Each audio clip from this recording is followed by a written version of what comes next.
Okay, good morning everyone. My name is Elizabeth Burney and I'm going to be the MC for today. I work here in Windsor as the Godzilla resident engineer for the Windsor Engine Plant. So I just wanted to take this opportunity today to welcome our students, our industry partners, our guests, and college staff and administration. We are here today because of the generosity of our industry partners, and we are proud to announce that we today are awarding these students with $15,000 in prizes.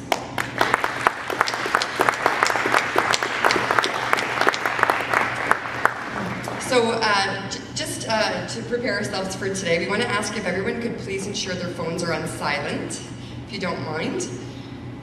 Also, for those of you who are not familiar, we do have some restrooms just out the door here to the left. And in addition to that, if you need anything today, please find someone in bright yellow. They are helping with our organizing today. So we want to acknowledge our sponsors first and foremost. So our platinum sponsorship is Barry and Stephanie Zuckelman, the foundation. We also have a gold sponsor, Centerline. Silver, which is NWIN, the Student Representative Council as well. And the bronze is RICO International Data Realm and Laser Transportation. So thank you very much to all of our very generous sponsors. So first thing this morning, I want to introduce Michael Salvaggi. He's our VP of Academics and Registrar. He's going to make our opening remarks.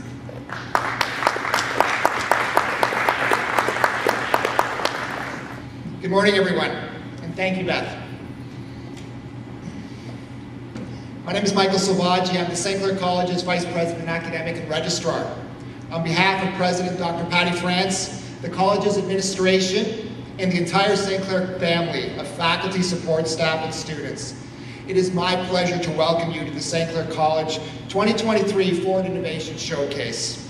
This is an annual event that we hope will continue to grow and evolve, affording our amazing students with the opportunity to present their entrepreneurial spirit, their creative mindset, the fruits of their labor. In order to allow such an occasion, I would like to take this opportunity to recognize and thank our event sponsors, many who are present here today. As Elizabeth mentioned, Ford Motor Company, the Stephanie and Barry Zuckelman Foundation, Invest Windsor Essex, Laser Transportation, Centerline, RICO International Group, NWIN, Data Realm, Wave Direct, AIS Technologies, and Oven. Of course, our St. Clair College Alumni Association, our Student Representative Council, as well as the St. Clair College Career Services Team and Genesis Entrepreneurship Center that has organized and promoted this event. Our program faculty that have mentored our students presenting today, it is these types of events that allow us to celebrate the work that we do day in, day out. This is why we are here, so thank you. Now, I would also like to take this opportunity to show some gratitude and appreciation to Mr. Ralph Nicoletti. He's the gentleman right here sitting in the yellow shirt. Ralph is the Executive Director of the President's Office. He has championed this event over the years. His leadership on this event is truly welcome and treasured. Thank you, Ralph. Now, a few words. Mr. Henry Ford's contemporary, the inventor Mr. Thomas Edison, famously said that genius is 10% inspiration and 90% perspiration. The participants in today's competition only have 3 minutes to explain their innovations. As a result, they may not have the chance to provide all the background information that went into their project's development. But I'm guessing that they might agree with Edison's equation. Having an idea for a truly unique product or technique is not necessarily easy, but it is easier than the subsequent process of actually bringing it to fruition in a tangible and practical form. Take Edison's most famous invention. For instance, he and his research staff reportedly tested approximately 1,600 strands of various materials before they came up with the carbon-coated filament, which would burn brightly and for a reasonably long duration in the glass ball. The idea of the electric light was the 10% genius part. But it was the months upon months of testing the delicate threads coated in assorted minerals, and even such crazy ideas as experimenting with the hair from a friend's beard, not sure where I come up find this stuff, that represented the perspiration-soaked 90% of the process of innovation. Perhaps in casual conversations after their 3-minute-long pitches, today's presenters will also share their stories of the hours, days, weeks, and months of work that went into their innovations. The frustrations, the setbacks, and failures that were encountered. But they did overcome. What they present today are their final achievements. But all of the time and energy that led up to them constitutes the often unrecognized and underappreciated tale of true inspiration, which is worth hearing about. Now allow me to share one more item about Edison's light bulb. The light bulb has come to symbolize the concept of innovation in a very universal way. I believe we would all agree. Whenever you see a cartoon or a Photoshop graphic of someone who has just had an idea pop into his or her head, what do you see depicted floating above them? A glowing light bulb. I wonder what animators did once upon a time, if this was even a thing, when they depicted a person with an idea before Edison. I'll leave you to ponder that as we watch these presentations. Thank you, and please enjoy this celebration.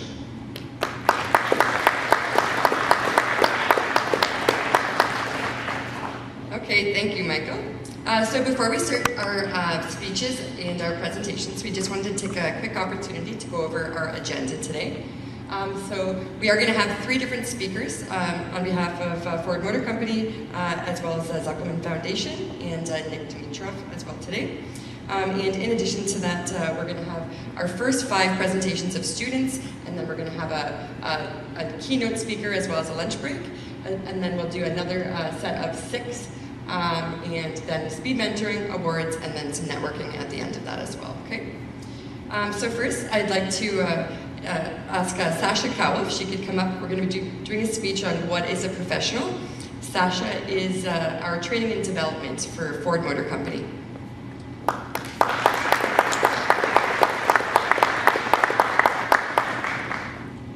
What comes to mind when you hear the words responsibility, integrity, respect, and accountability?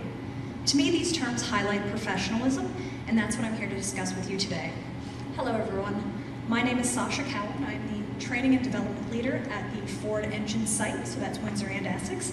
And I'm a former St. Clair College professor. I actually taught the capstone program and the liberal arts program. So I'm so glad to be back here today to be able to speak with you, so thank you so much for having me. Professionalism can be interpreted in many ways, but is generally defined as a combination of traits, skills, behaviors, and good judgment expected from any individual that is well adjusted in their career. What that means is consistently exceeding expectations by going above and beyond every day, communicating effectively with colleagues and managers, making sure that everyone has all the information they need to succeed. We should do our best to uphold values of the organization that we work for by demonstrating integrity and honesty. Workplace professionalism should be about creating a welcoming, safe, and inclusive environment for everyone. So as you graduate and search for employment opportunities, professionalism is paramount for your future success. It starts with the image in the workplace, but it extends outside the workplace as well. As you approach your job search, I would suggest not only ensuring that you have a professional email address and a voicemail set up, but really looking at yourself and how other organizations see you, for example, on the web. Take a look at your social media, take a look at your website presence, and really ask yourself if this is how you want people to see you before you go out to look for a job. Landing your dream job starts with an interview. Therefore, preparation is key. Something that you can do to get prepared include researching the organization, their website, and find out what they do. What do they build? What is their product? Who do they service? Who are their clients and their customers? What do they stand for? What are they involved with in the community? And does that align with yourself? When you're answering questions, tailor those answers to highlight how you align with their goals and their vision. Practice answering common interview questions. We can find these online easily, and practice makes perfect. You want to dress for the job that you want, and always remember that first impressions are paramount. They really do matter. You should always prepare specific examples of your work experiences, like today, what you're doing today, these kinds of major projects, these achievements. Be prepared to speak about them and show how great you are. Have 1 or 2 questions prepared at the end of any interview that you take part in. It's really important that you look engaged, that you care about that organization and about that position in the future while you're going out to build this career. Questions could include things like, what is the company culture like? Is there opportunity for growth in this role that I'm applying for? How do you measure employee performance? So once you finish that interview process, you want to help them envision you as part of their team. Remember, you're there because you're qualified, and you had that opportunity. You want to make sure that you do everything you can to get the position, right? So part of that is arriving to your interview early, being prepared as possible, observing workplace dynamics while you're there, getting an insight of the workplace culture and how that you would adapt within. Be genuine in your interview, be focused, stay calm, of course, and try your best to maintain eye contact. Keep your answers concise, speak clearly, and exhibit confidence. This is your chance to showcase your skills and your personality. While answering questions, consider the STAR method. So what that speaks of is being able to provide what a situation is, what the task you had to complete was, the action that you did, and then the result. And you want to keep it concise and positive. You always want to speak positively about your experiences, not only in the workplace that you've had, but in school or even volunteer experiences, because every experience you have is a chance to grow and learn. Reference accomplishments that you've had, because this is the chance you have to sell yourself. Show the interview team why you are the best and why you're the right professional to hire to be part of that team. So once that interview is complete, you really want to continue that professionalism. Reach out. Within 24 hours, you can send an email to say, I'm still engaged, I'm still interested, and I want to thank you for the time that you provided me. It is important that you show gratitude and interest when you have any interview, any opportunity for career advancement. Successful interviews open doors, and this is the doors for your career growth and development. Once you embark on your career path and have established yourself, it is important to keep professionalism at the forefront. Treat each day as an interview for your future career aspirations and success. So go out there and make lasting impressions. Congratulations to everyone here in the room who has graduated, finished your projects, and thank you again for having me come here and have the opportunity to speak to you about professionalism. Thank you, everyone.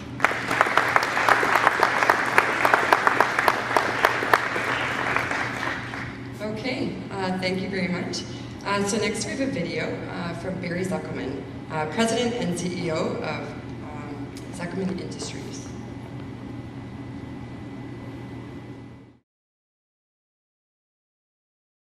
Hi everybody, I'm Barry Zuckelman, the Chairman and CEO of Zuckelman Industries, and I'm proud to be here talking about the Ford Innovation Showcase and proud to be a sponsor of this great event. You know, it's events like this that really help students like you come into the real world and understand what really goes on day to day and get a chance to present yourselves, your talent, your skills, and to really get the feedback from true life partners in the industry and what you're going to be up against. So thank you for being a part of this event, and it's great to have you here today. As each and every one of you know, working by yourself isn't always the case in the real world. We have to work as a team. And it's events like this that can bring people together to understand how to lean on your partners, work with your partners, get the best out of team type of events, and see what it's like in the real world. So wonderful to have you be a part of it, and I hope you learn from this great experience. I think one of the most important things that came to fruition for me and was blatantly obvious was the fact that I could lean on people and learn from them and learn from the experience in the industry. I wish I had more of this, quite frankly. Certainly many people in my lifetime were very helpful in mentoring me and tutoring me along. So to be able to have access to high-ranking, top-notch CEOs, vice presidents, people at various levels throughout industry, I think is critical and crucial to your development and your ability to understand what you'll be up against in the real world and how to pull yourself along and generate your career path. So I want to thank Ford first and foremost for being a part of this community for decades and really a synonymous name with Windsor. You've been a great advocate of the community, a great supporter of the community, and for you to hold events like this and reinvest in our community is fantastic. So I hope everyone has a great day, you enjoy yourself, you get to learn, and I think it's going to be a wonderful event.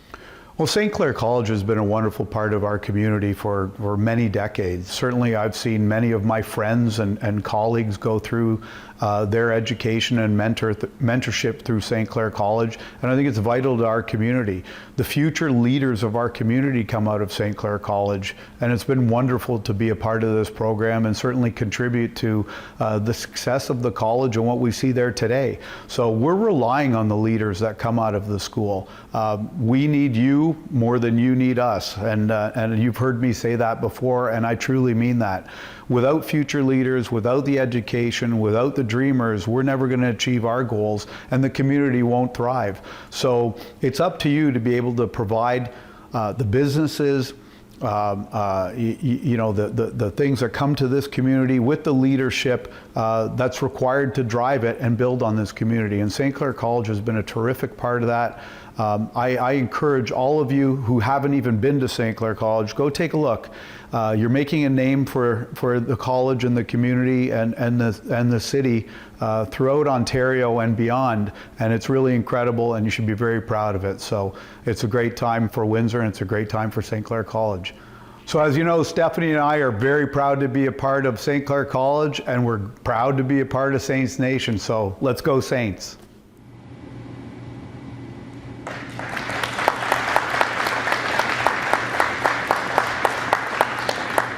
So some pretty powerful words there. We need you more than you need it, or we need you more than you need us. So next I'm going to introduce Nick Dimitrov. He is the Industry Technology Advisor for National Research Council of Canada. Nick and I are going to be doing a speech on technology, perspective, and change.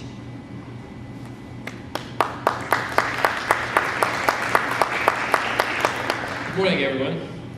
Ralph, thanks for inviting me to be part of this event. To the students or the graduate students, congratulations, being part of this fabulous institution full with dedicated professors and staff gives you the upper hand in your next phase of your life. So congratulations again. So today, I'll be talking about technology, perspective, and change. And I'll give you my somewhat philosophical view, and hopefully you'll agree with my perspective. Technology and change are closely intertwined. Technological investments are developed to address changes in our needs and in our environment. On the other hand, the use of new technologies alters the way we live and experience the reality. It took more than 100 years. However, the technologies created based on the needs of the Industrial Revolution have accelerated the climate change. The climate change, on the other hand, is posing a very serious existential challenges to the life on our planet, thus driving the need for new clean technologies. So as you can see, technologies and change are very complexly intertwined. Another term closely related to technology is reason. Once we define the reason for a change, we can really focus and achieve it with determination. That's part of being a human. New technologies have revolutionized the way we work, communicate, and live. They have disrupted entire industries, created new opportunities, and transformed the economy over the centuries. But not always new technologies are accepted by the society with the open arms. In many cases, new technologies are viewed as a threat to our existence. That's why the resistance happens, and sometimes the progress is inhibited. Different global factors include cultural, economic, political, social, influence our perspective on technology. On the individual level, personal experiences, education, values, age, generational differences, and socioeconomic status can shape our perception of technologies, whether we endorse it or contest it. The different perspectives on technology divide the society in three main groups. The technology optimists. This group believes that technology can improve our lives and make the world a better place. They tend to embrace new technologies enthusiastically. They embrace change. Sometimes they do get hurt. Technology pessimists, which is the second group, this group is often concerned with the negative effects of the technology in our society and the environmental systems. They are afraid of change. The third group, which is the technology skeptics, I call this group the wise guys. This group takes much more cautious approach to technology. They put emphasis to testing, evaluation, and risk assessment before the technology is widely adopted in our society. So how can we make technology more accepted by different demographic groups and layers of our society? As technology has become an even bigger part of our everyday lives, society has become increasingly concerned with diversity, inclusiveness, ethics, fairness in developing the technology. An ethical society needs an ethical technology, built by inclusive teams that represent people from different genders, ethnicity groups, religious or atheistic views, cultures, educational background, and economic statuses. An all-inclusive and fair technology development process not only yields better technologies, but also technologies that can be adopted by various groups of our society with less resistance. By doing this, we can minimize the impact of different technology perspectives and accelerate technology deployment in a reasonable and responsible manner. Determining what's responsible and ethical sometimes depends on where we live on this planet. Nonetheless, it is essential to remember, ethical society needs ethical technology. This hits home pretty good these days. AI makes the statement even more relevant. As AI, artificial intelligence, continues to advance and play a larger role in our lives, ethical consideration and regulations become increasingly important. Without proper safeguards and regulations, the potential for harm and abuse of AI can be significant. It is essential that laws and standards are put in place to protect individuals and ensure that AI is developed and used in a responsible and ethical manner. The debate around AI and its implications will continue to evolve as the technology advances and its impact to society becomes more apparent. Ultimately, the responsible development and adoption of AI will require collaboration between policymakers, industry leaders, educational institutions from diverse backgrounds and perspectives. In conclusion, technology and change are complexly linked. Technological advancements drive change, which in turn creates opportunities for further technological advancements. New technology generates fresh perspectives and life moves forward. Thank you very much.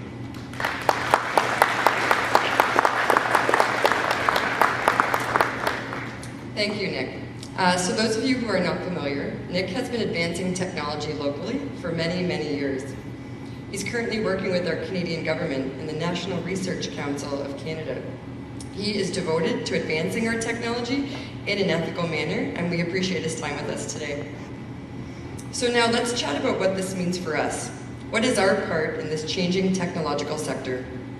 Me, Being an engineer at Ford Motor Company, I am the reason for change that Nick has previously described. In the manufacturing industry, we require constantly advancing technologies, including robotic systems, vision systems, airproofing, and component traceability. These advancements help us improve our process efficiencies, improve our engine quality here in Windsor, Ontario. They help us reduce our warranty and many other factors. It's incredibly important as an OEM in the automotive industry to not only maintain our robotic software and hardwares, but also to advance with the industry standards and remain competitive. As we continue to develop our technology, there is more and more demand for onboarding our future generations into this sector. As an OEM, Ford requires employees and suppliers to be knowledgeable in both current and new development opportunities. The relationship that Ford has with our local technological suppliers is critical in ensuring that we are progressing as a company in this very competitive market. Ford maintains high expectations in our suppliers as well. Our suppliers are required to understand the reason for change. They are required to propose advanced solutions for us. They are required to manufacture, trial, develop the software, and install this advanced solution in our facility without flaw.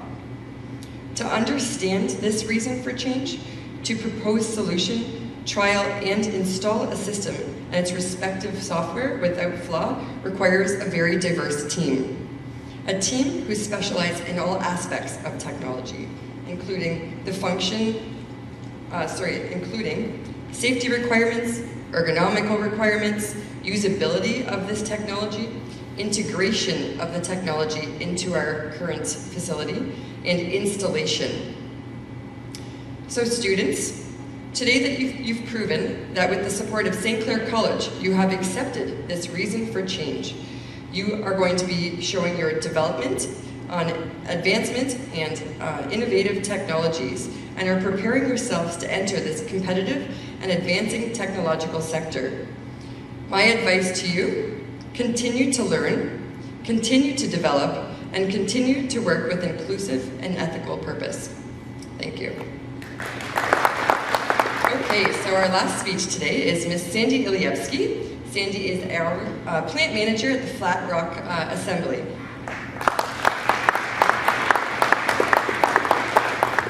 Good morning, everyone. For those of you who don't know me, my name is Sandy Ilievsky, and I've been an employee at Ford Motor Company for 25 years. Currently, I am the plant manager at the Flat Rock Assembly Plant, home of the iconic Mustang. And yes, it is the coolest job I've ever had, so in case you're wondering. But I didn't start my career in Michigan. I actually started my career here at the Ford Windsor site operations, and that's something I'm very proud of. What I'm also very proud of is this event. I've been part of this annual event since its origin. An idea on a sticky note to this. This event has resulted in plenty of job opportunities, cash prizes, networking, and mentorship for our students. So with that, I want to start with a thank you. Thank you to Mr. Ralph Nicoletti for entertaining me and all my crazy ideas. Thank you to Ms. Elizabeth Burney for joining us on this adventure. Thinking big was exactly what we did. We turned a small idea to this, opportunity. When Ralph asked me a little while ago, he called me and he said, hey, I have an idea for a topic. I think you'd be perfect to talk about it. Thinking big, dreaming big. I don't know if you remember, Ralph, but the first thing I said was, no problem, I got this. I do this all the time. This is exactly what I speak about. I had it all planned out. I said, I'm going to walk out on this stage today in typical Sandy fashion. I'm going to walk out to my favorite song, Unstoppable by Sia, and I'm going to talk to you about a young girl, first generation in Canada, a girl from St. Clair Beach, Ontario, who worked her way toward being a plant manager in the USA at a vehicle operations plant, the first Canadian to hold that position. Pretty cool. So I thought, you know, I'm gonna stand there and tell him, I know how to think big. I know how to dream big. This is easy. But all that changed a few weeks ago. My entire script for today went out the window. Not because I didn't think I could think big or dream big, but because of this. So I spent a few hours one night, weeks ago, talking to my dad as he was in the hospital. And he started to tell me a story about why he decided to immigrate to Canada in the 1970s. And it started with this. Not this exact Polaroid picture, because this is the new modern age, smaller type Polaroid, but the original Polaroid.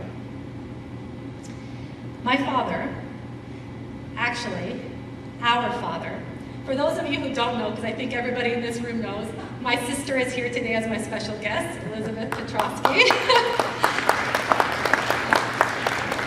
She also works here at the college and has been watching me prepare for this event and talk about this event for quite a few years now. So our father, Slavko, he grew up very poor in a small village in Macedonia in Europe. One day, a day that changed his life long ago, in the village, he had, as he called it, a visitor from America. And he'll never forget the moment. It changed his whole entire life. The man came in and he was holding a box. My dad was so interested. What is this box this man is holding? He pressed a button and out came a photo, developed. My dad had never seen technology like that. That moment changed his life. He told me it was that exact moment where he said, I will not stay here. I will make it to North America. Canada, USA, either or, but I'm going. Talk about thinking big.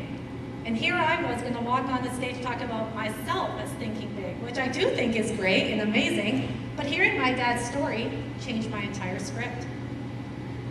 My father didn't know the English language, not a word. He didn't have a penny to his name, but he had a dream. He had a really big dream. So over the next 5 years, he was unstoppable. So I listened to him, and as he told his story, and as the Sandy that I am, I kept thinking, so what was it? How did he achieve this? That's a really big dream. And it really came down to persistence. He never gave up. He kept moving. So movement, he kept moving. No matter what, he never gave up. Failure after failure. And let me tell you, he had many. I listened to hours of failures. Didn't stop him. He kept moving. In fact, the more I listened to him, I thought, that's what made him strong. He got rejected, so he moved to Austria so that he could earn some money. He got rejected again. He moved to Australia so he could learn the English language. He moved and he moved, but not just physically, mentally as well. He would fall, he'd get up, he'd move. That story, it struck me to my core. I do a lot of mentoring, and you know, it's been many years of talking to my father, but this story, that day in the hospital, it hit me. It hit me hard. I changed the whole script, like I said, for today. So I asked my father, I said, what would you tell your younger self if you could go back and you could say, look at everything I've accomplished. I have 3 daughters, all 3 of them successful careers. I said, you and mom, both of you, retired from General Motors. What would you say to yourself? His answer was so simple. He said, I would say to myself, all that hard work, all that effort, it was worth it. Perfectly said. So I guess that's where I get it from, because from the day I started the STEM committee at Ford Motor Company, I always put a slide up that said, you will never regret hard work. And it was just like connecting all the dots in that moment. I thought, wow, that's where I learned it from my dad.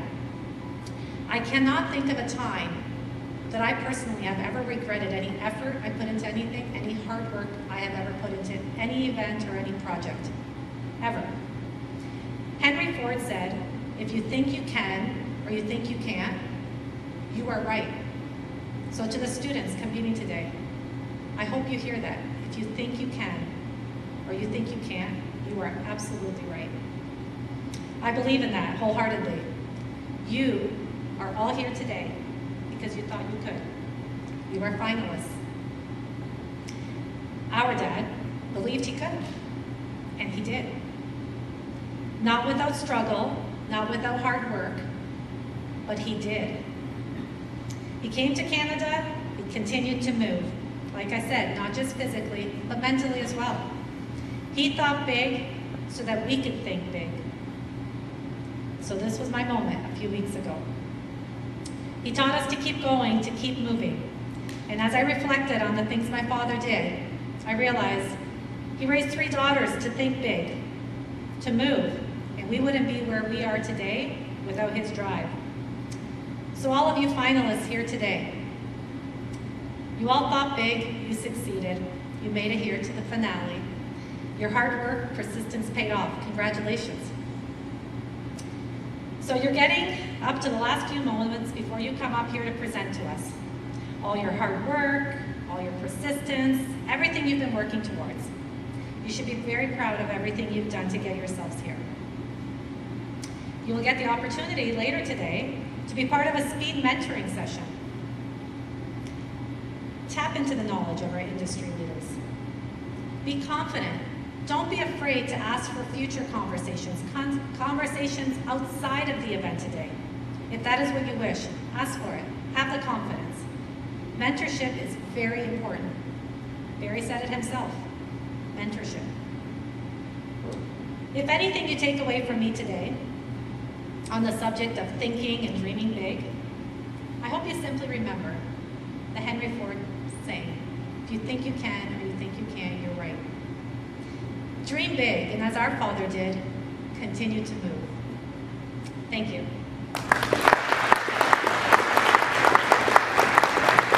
Okay, so we are done with our speeches this morning, and we're going to start with our presentations. So I'd first like to introduce the Renaissance Center redesign by Mira and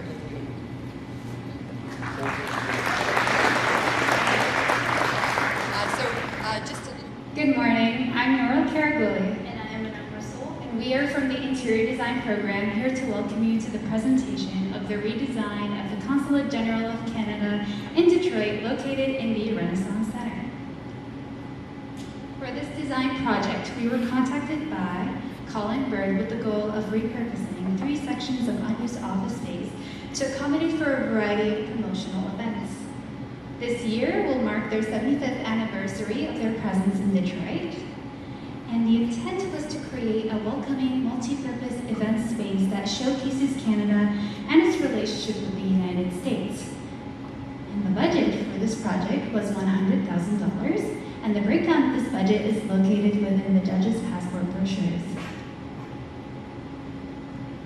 So the concept for this design was to represent the province of Ontario, the state of Michigan, and the bond between Canada and the United States. To support this concept, the space was split into the Ontario room, the Michigan room, and lastly the bridging space, which unites the 2 areas. A quick walkthrough video has been created to show you a glimpse of the consulate redesign.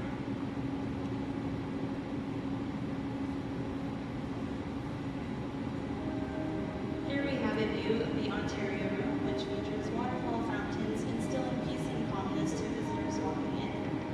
A large screen display, a stage for live music to be playing during events, a storage room to store furniture and equipment, and lastly, a custom mural of the landmarks and national buildings of Ontario.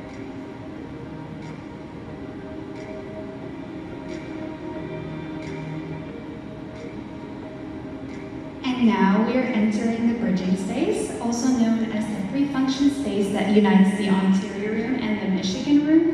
It is a multi-purpose space that is used in events and also for staff to enjoy. It features the Gordie Howe Bridge display, and this bridge display is an interesting feature because it really creates interesting conversation pieces during events.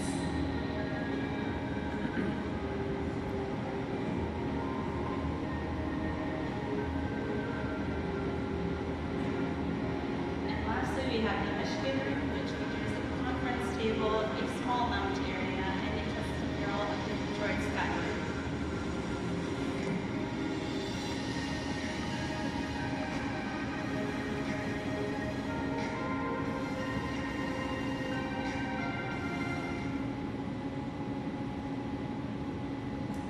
So what is our big idea? Our big idea is to showcase a Canadian province, the state it is in, and the bond between the two countries as a three-part standardized design. This would include a provincial entry space, followed by a bridging space, and completed by a representation of the host state. And the idea to promote Canada within the United States through consulate design works perfectly in this case because there are currently 12 Canadian consulates and 1 embassy located within the United States, and that perfectly aligns with the 10 provinces and the 3 territories that we have.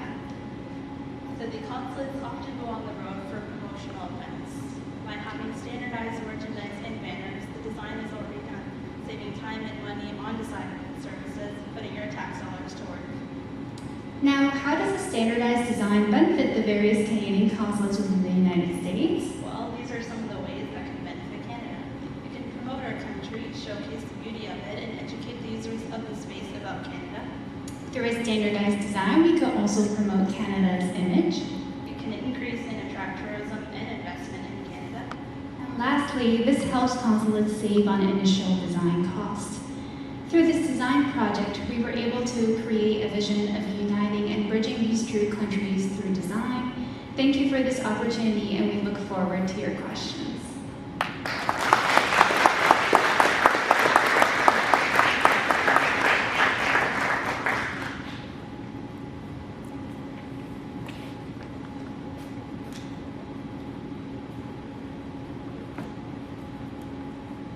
Okay, excellent job.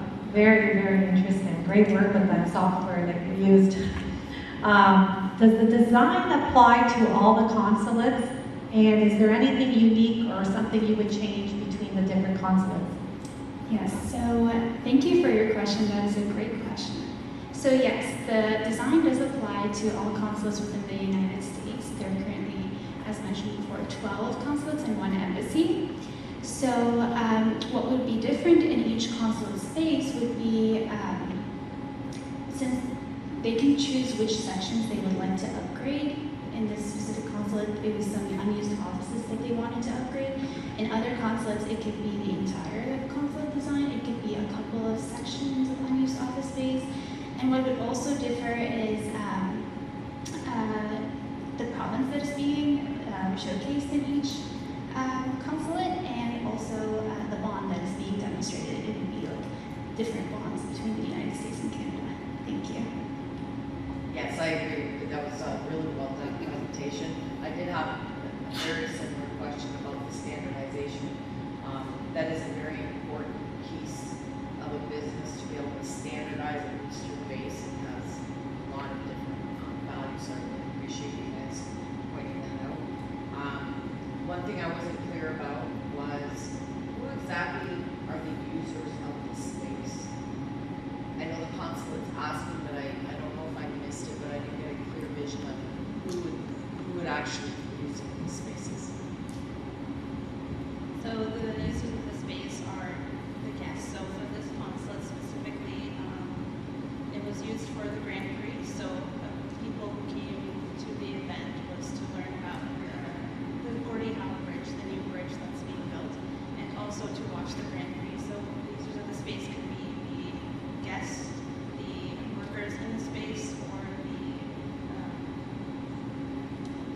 I would like to also add that sometimes those promotional events can include government officials coming in to celebrate those events.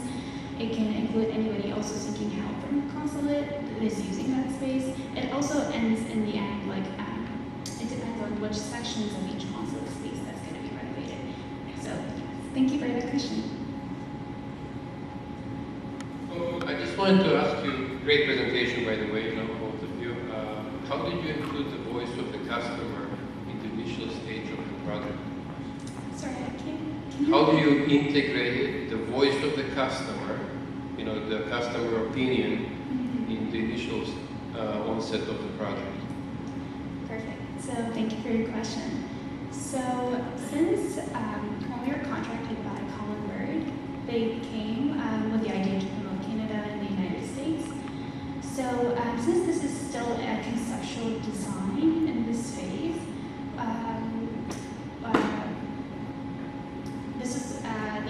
to promote Canada so that they will be able to use it for promotional events and host the Grand Prix. That was their big promotional event that was coming up.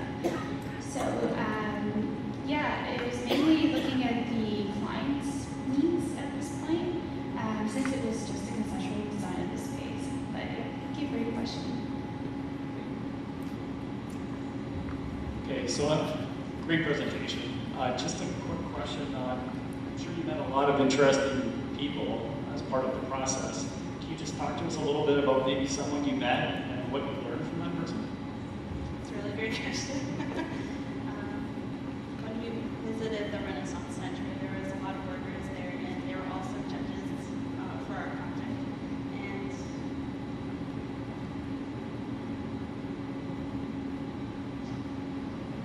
Yeah. So it was a site visit that we did quickly to get a feel of the space to be able to bring the best solution to the client. Thank you very much. Thank you very much.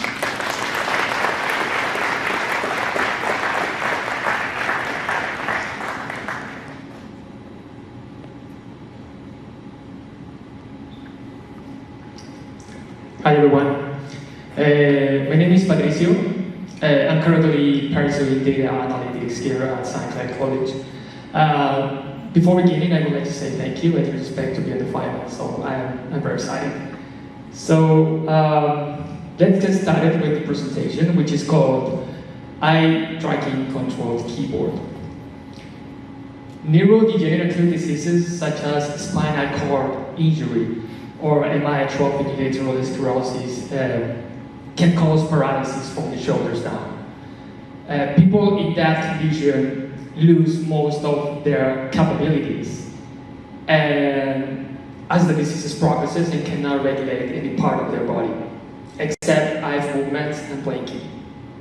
In fact, there are more than 120,000 people here in Canada who are affected by these diseases in different levels. On the other hand, the existing communication may not be sufficient and make these people proclaim these their basic needs, feelings, or ideas. So let me introduce you Eye Tracking Controlled Keyboard, which is an application that was developed in Python environment using OpenCV, which is a computer vision library, and Live, which is used for face detection. The combination of both tools made a powerful application that enables these people to control the virtual keyboard using just their eyes. So let's take a look at this application works. I'm going to explain a couple of things before running the video about the interface. So on the left side, there is a camera which will detect our eye movements. On the right side, there's a keyboard with numbers, letters, symbols, and hot phrases or predefined sentences, which is a very useful feature that was incorporated. So the keyboard is lighted up by columns and then by rows. The first blinking is to select the columns, the second blinking is to select the row. After selecting the row or a specific letter, a word suggestion system will tell us if that word was already utilized and will suggest the possible next word. The system uses text-to-speech as well, so if users select PL, which is play, they will hear a voice like this one. Hi, I am Kat. Yep. So the other option is to use, if users don't want to type, they can use this list of hot phrases. So let's take a look at these two examples. Can anyone come over here? I'm hungry. So moving to the next slide, the application has several advantages in comparison with the existing model. It can reach a large number of people due to its accessibility. It's a cheaper system. It's not necessary to have the best camera. If the camera has a bad quality, you can get one in the market, and it will not cost more than $50, which represents 6 times less if we compare it with the cheapest one from the existing model. In addition, there are two small limitations. The application can be sensitive to ambient light condition, and that can affect the accuracy. But the good news is that user can improve that ambient light condition. So eye tracking control keyboard provides a range of benefits, including increased independence, improved quality of life, enhanced well-being, and increased access. However, I believe that this technology can be even more useful and accessible by expanding its capabilities. So with this slide, I conclude my presentation. I want to make sure that you, dear judges, understand how scalable this application can be. So the next step in the development of this application could be SOS button in case of emergency. So it's not necessary that users type help or need assistance, just they can select this button and an alarm will be emitted. The other option is to extend the keyboard with more hot phrases for faster communication. And finally, the use of other gestures such as eyebrows, cheeks, or head. It will depend on each case, but all these features can be possible. So that was my presentation. Thank you for your attention. I look forward to answer any questions you may have. Thank you. Okay, my question would be, excellent job, wonderful. Thank you. I have a couple, but I'll save it for the other judges too. So, is this type of application something that could be adapted and used in hospitals? I'm thinking like an emergency room. Of course, why not? Yeah, absolutely. Would it? I guess I'm picturing, is it something that would be stationary or had to be put onto? Yeah, it's a good question. I think it can be movable. I mean, because it's used in just using a computer and a webcam. So I think it should work. Yeah, without any type of problem. Yeah, of course.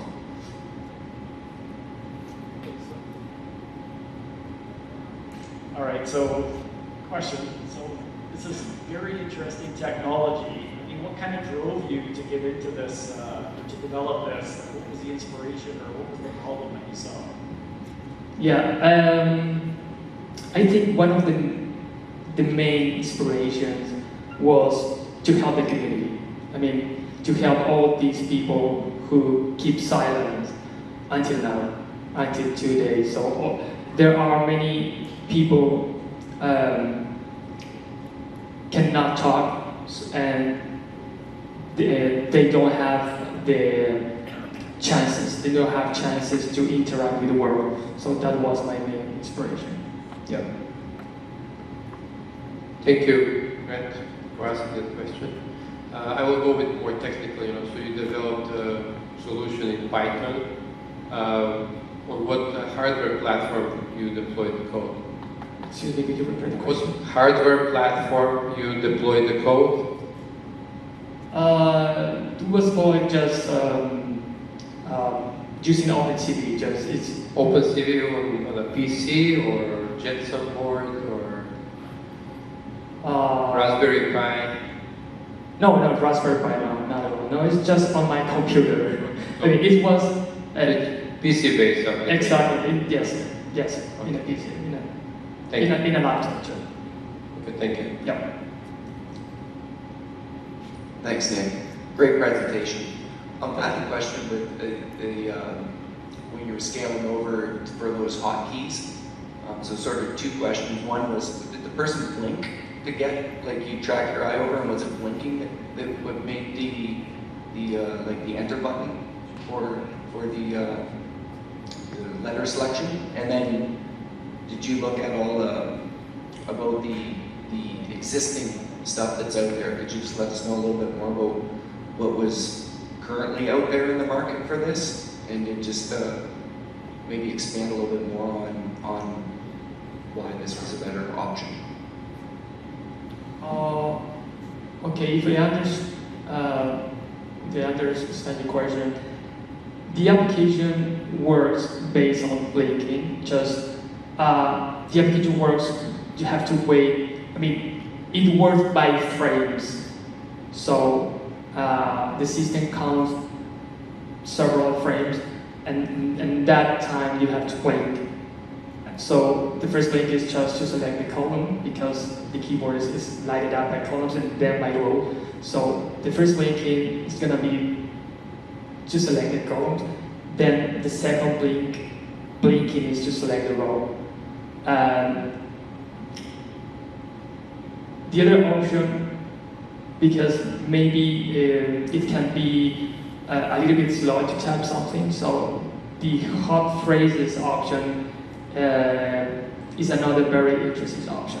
I mean, there are predefined sentences, so if users don't want to type, they can use these level hot phrases. In this case, it was just one line, but one of the next steps is to integrate more options. Maybe a new full keyboard full of hot phrases options.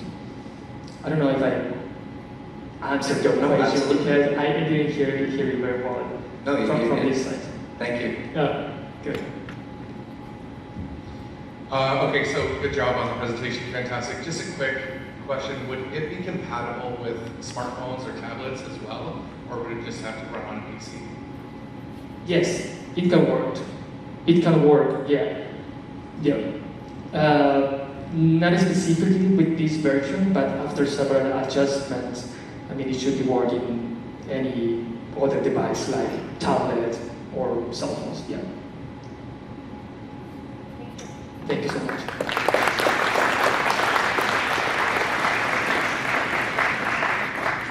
Okay, thank you very much. So our next presentation is going to be Devin for the inventory management system.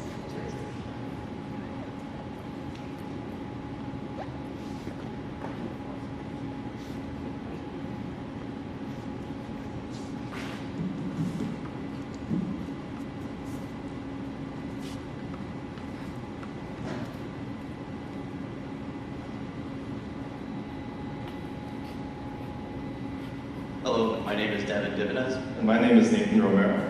We are recent graduates from the Mobile Application Development Program here at St. Clair, and today we'll be presenting our capstone project, Inventory Management. The solution to this problem was to create a software that allowed us to track inventory counts, sub-assembly, and production counts.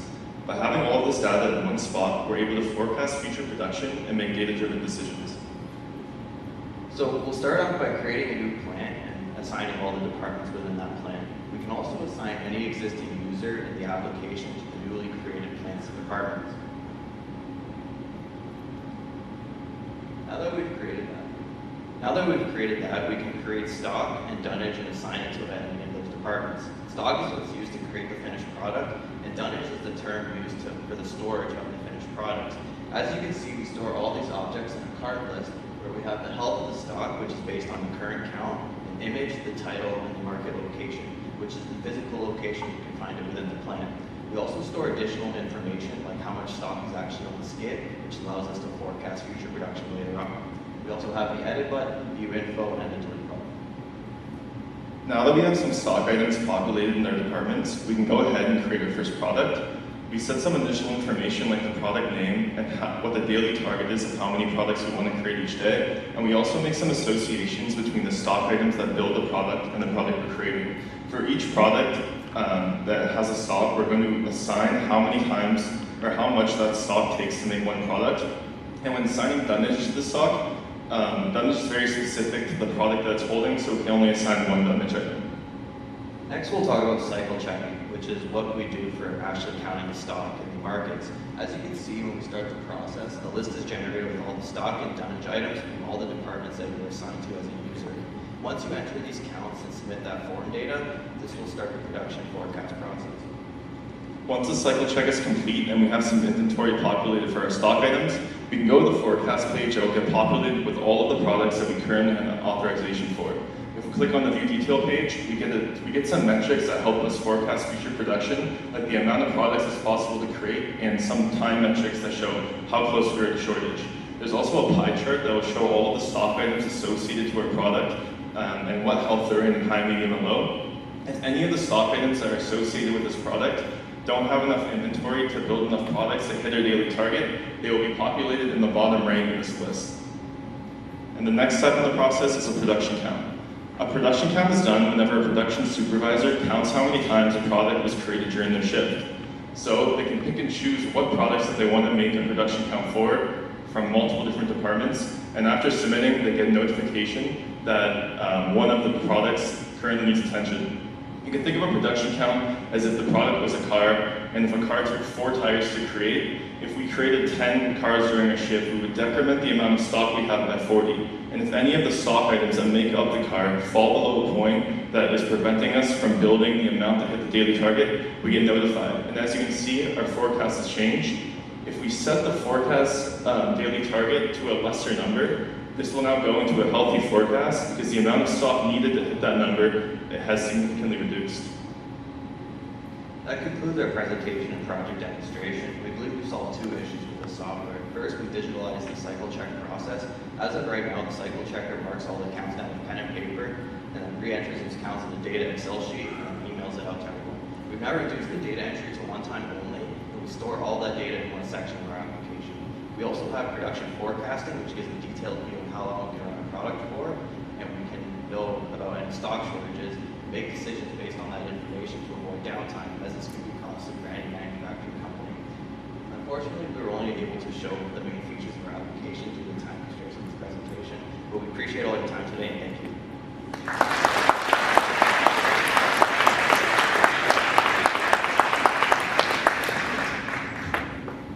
Great job.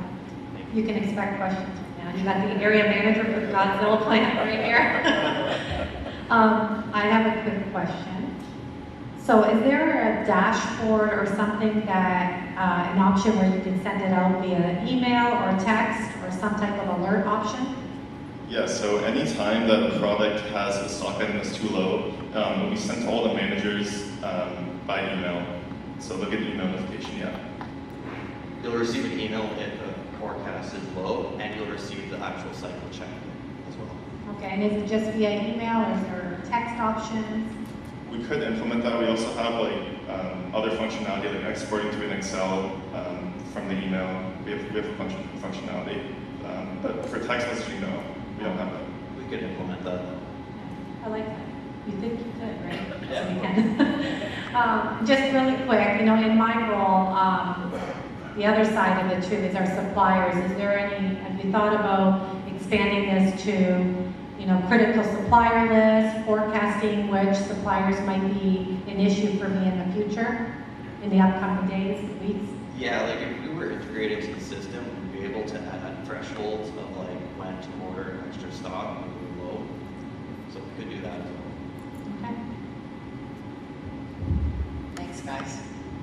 I won't get too detailed. That was very, very interesting to see. So of course we have a lot of inputs to what we build, nothing compared to what vehicle ops plant does. So is it a manual entry to get started? Yeah, so we had to make everything from scratch since we didn't have access to the system. So we can start from creating a plan all the way to the product and the stock. So if you were given a bill of material in Excel file or some kind of format, do you have the ability to? Yeah, we definitely have the ability to import the list of stock items from an Excel sheet and then auto-populate all that for the stock and damage. Okay. I'll probably have more, but I'll let.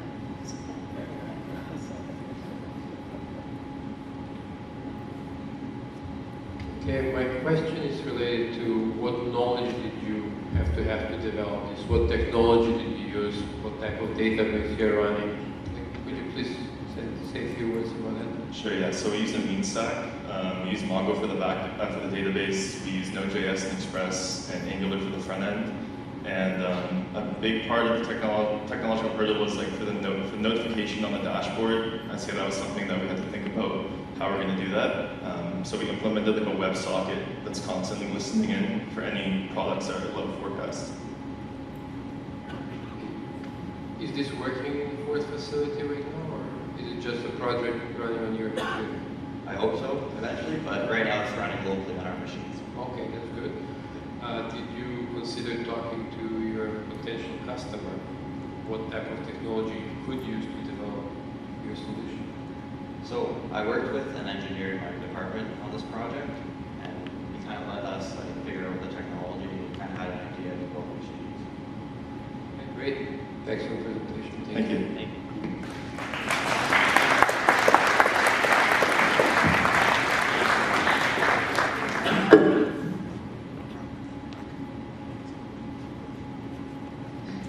So my name is Connor Lofthouse. And my name is Brooke DiGiovanni. And today we'll be presenting our innovative immersive theater located in Wicker Park, Chicago. So who here has been to a theater recently in the past couple months, week? Okay, so a couple of you. So over COVID, we realized that 61% of adults did not visit a theater over the course of 2021. 31% of adults in the US watched 1 to 4 movies over the course of 2021. And roughly 500 screens has closed down for good since the pandemic, and we've also seen that in Windsor as well with our Silver City being closed down. So we wanted to go with a new innovative way to bring people back into the theater industry and push that boundary that does not exist yet. So in the early design stage, we studied the Vidi Theater in Switzerland to try and draw some inspiration for our project. So in doing so, we further studied the roof structure and tried to redevelop that to more suit our project needs. So when we further researched that, you can see up top here, each of the wood panels were refabricated off-site and then brought to site and assembled using the dovetail jointing technique. And we had played around with a couple different connections and jointing techniques for our panels, but it just seemed like the dovetail worked the best, so we integrated that into ours. And then lastly, adaptable seating. We wanted to allow for varying audience sizes, so the ability to put away and add storage and seating there. So the 3 pillars of our project are innovation, sustainability, and technology.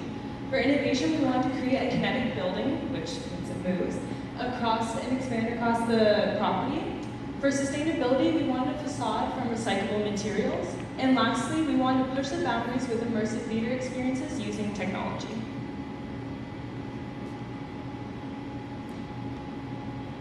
So the concept that really pushed our design, we really wanted to create a unique and interactive space that redefined traditional theater boundaries. So in doing so, we tried to draw inspiration from childhood memories by really engaging with all the senses and emotions of the audience. And in doing so, we encourage them to evoke wonder, exploration, and discovery. And it was also very critical for us that the theater was suitable for all ages, just because of the demographics of the area it's in. It's very diverse in age and population, or in ethnicity too. So we just really wanted to make a community place that welcomed everyone there. So this video is going to demonstrate our initial prototype of the theater. We used a traditional pulley system to show how the canopy will move across the building. It shows in the phases.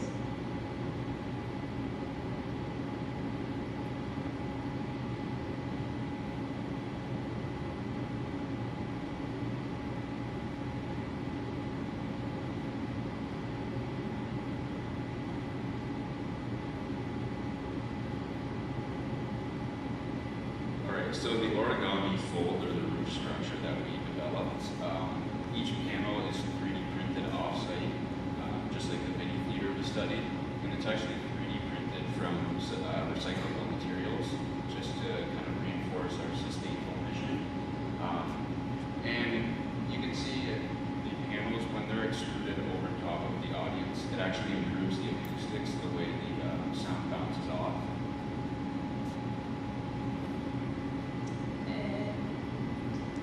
So here's just a quick little ad that we started.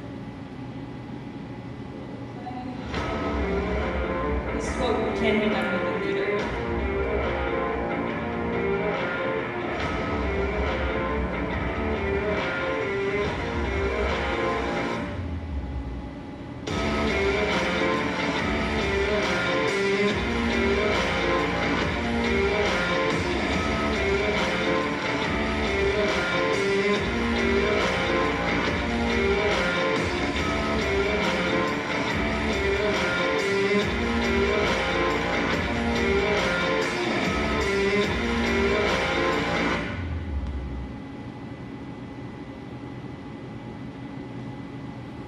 So as I said in the beginning, it's located in Chicago, more specifically Woodbury Park, on the corner of Milwaukee and Walcott.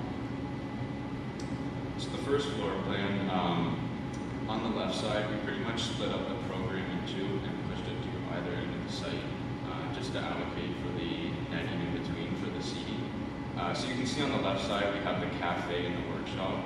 The cafe is actually located right off Milwaukee Avenue, which is a heavy traffic street. So that's going to attract a lot of customers. And then in the back, the workshop houses all the electrical, mechanical, and the uppermost floor, as you'll see in a slide or two, houses the canopy, which is extended over top of the audience. And then it also has all the tools needed for the canopy to extrude over. On the right side, it's pretty much just open public space, just to host any events, and it kind of reflects, it's pretty much symmetrical to the second floor plan.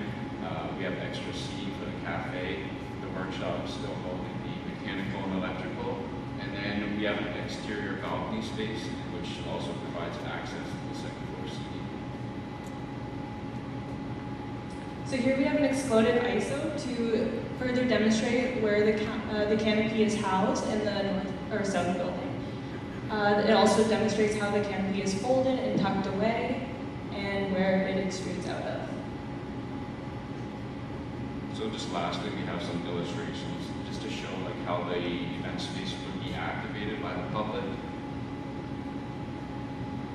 So this is a picture with the canopy stored away, what it would look like when the screen is projected on the south building. And then this is a picture of what it would look like when the canopy is extruded over top.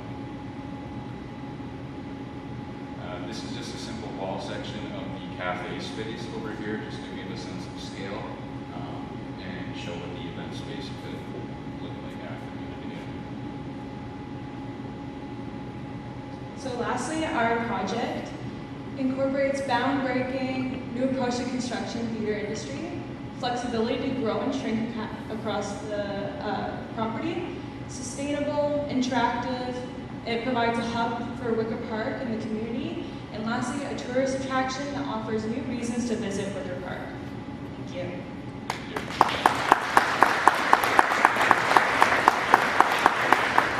Great job. Excellent. What type of initial investment would a city be looking at for something like this? Have you investigated that? We weren't given an initial investment there. It was just like a concept project design for this site location as part of a project for class. What I missed was, is it a greenfield site or was any of the buildings existing? So there is an existing Walgreens on part of the site, and as a project, it was to be demolished. To demolish and start So, yes. greenfield? Okay. The site contains 11 lots that are roughly 25 feet wide each. So the Walgreens takes up 100 feet, and then it's 118 feet deep, the site. So we're taking up the extra parking that used to belong to Walgreens and demolishing Walgreens for that. I just wanted to ask a couple of questions to clarify certain things. So the way you're talking, it looks like that this project is going ahead, heavy machinery is out there and tearing things down. Like, what is the future of this project? So the future of this project is, well, hopefully it could be utilized, but it was just a class project. Okay. It's a concept that we could be developed. Yeah, excellent presentation, very innovative design, with flexible use of space that can grow with the event. obviously there will be some mechanical challenges, but overall excellent. Thank you. So I guess one last question. Yeah, very, very neat design. What kind of tools did you use, and how did you come up with that concept for that movable, covering? So we utilized many softwares. We were in Rhino, AutoCAD, Photoshop. It took a lot of testing the initial concept, just because our teacher taught us not to really dive into the programs. We really want to interact and find a way. So we played with a lot of origami molds and a lot of different jointing techniques to really find what worked best for us. And then really, like I said before, it was trying to redevelop a roof structure that kind of suited our project needs and requirements. And it was pretty much our own spin on something, on kinetic architecture. Very good, thank you. Thank you. Thank you so much.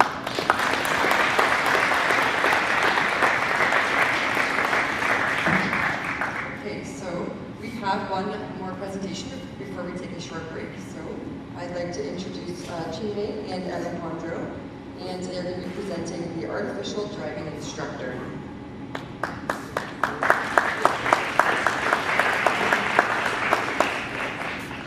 Good morning, guys. So today we'll talk about Automatic Road Sense, which is an AI-powered automobility technology. But before we dive into it, let us introduce ourselves. So I am Chinmay. I'm from India. I have 4 years of experience in data engineering, data analysis, project management, and product development. And I'm passionate about the fields of automobility and climate change. Hi, my name is Alejandro Rodriguez. I came from Cuba. I have experience as a data analyst for 5 years, collecting, analyzing, integrating data. And also I got my bachelor's degree in math, and now I'm happy here in the data analytics program here in San Francisco. Before we dive into the project itself, let's talk about the feasibility. So worldwide, the driving school industry is valued at over 2.6 billion US dollars. This is a figure from 2021. Canada alone is responsible for $85 million. And the industry has been growing at a very fast pace in the last 5 years, and it's projected to continue to do so because of the increased affordability of the automobiles. So, given that financial background, we can say that the current scenario of the driving test situation is that we think that there are a lack of interactivity, and also, I think we almost all are familiarized with the preparation for a driving test experience, and we think that we have to spend a lot of time reading every textbook and guidebook. So also we think that we are not almost every time 100% prepared to face a driving test because of the lack of real life scenarios. So these are the kind of things that we would like to twist and improve. But what if we could combine the perks of the traditional driving schools and merge them with the innovative technologies and artificial intelligence to provide an immersive solution that would be engaging for our users who are going to take their learner's permit tests? Here comes RoadSense. So, before jumping to the next step of our road, we would like to share with you how this project started. We were part of the Future Mobility Challenge organized by Investment and Wheels for Access, and we will highly appreciate that opportunity because we got the best model for that presentation with the accuracy of 97.8% of more than 40,000 traffic signals detecting and classifying traffic signals. So what are the next steps for the development of the application? We want a version 1 for, taking the driving test is a 2-step process. So first of all, we'll take our learner's permit, which involves taking a written test. For that, we want to create a gamified application, which will have VR support. Now, the user can drive freely in it. We'll be collecting data on the driver behavior. This data can be used to give them lower insurance if they score higher points.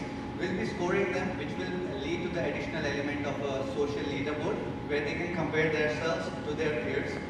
In the version 2, we'll be integrating the software directly into your cars, where it will be instructing you as you take the car for a spin. And when it's doing that, so if you're going to take a wrong turn or you're going to break some rules, the car is going to assume control, much like the traditional driving instructor will have a brake on his side of the vehicle as well.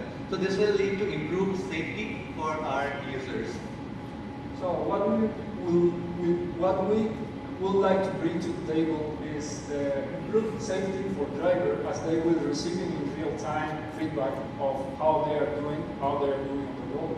And also it will cut the cost, as maybe it will not necessarily instructor in person, so it also will add flexibility, as it will be a process that will be almost independent and individual for each person. And we would like to also add more engagement between the user of the app, and obviously it will have scalability because we don't need to drive around the world. And we'll be targeting the driving schools as part of our B2B subscription model, where we sell them the software and then they can have their own customers using that. Other than that, we'll also have a B2C offering for people to directly download the version 1 on their phones, where they can just start using it for their, say, G1 in Canada. And yeah, so the road ahead looks smooth for RoadSense, and we look forward to your questions. Thank you.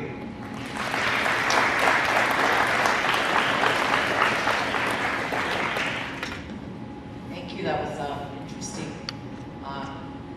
You know, talking as a parent that has 2 teenagers that recently went through very expensive online tutoring before they get their license. And I got earfuls from both of them.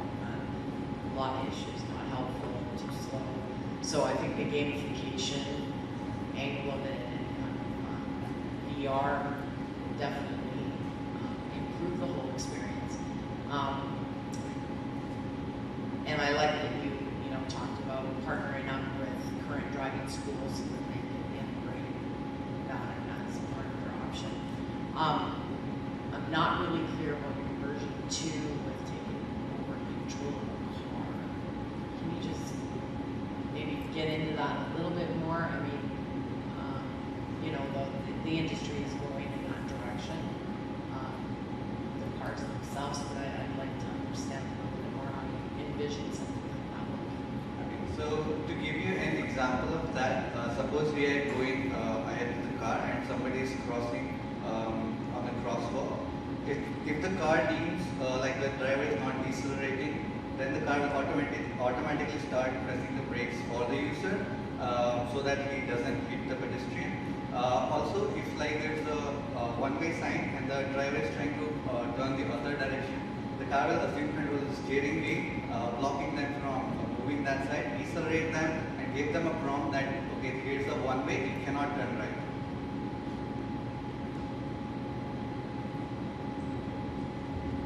Okay, my question is this something that could be integrated with our in-car navigation system versus having it on your smartphone? Yes, sure. This is the idea. At the end, the final product will be something that you can integrate with the vehicle, and it will give you real-time feedback about the traffic sign that it is detecting, the traffic rule that you have to follow, this kind of thing, and also measure how you are performing. So,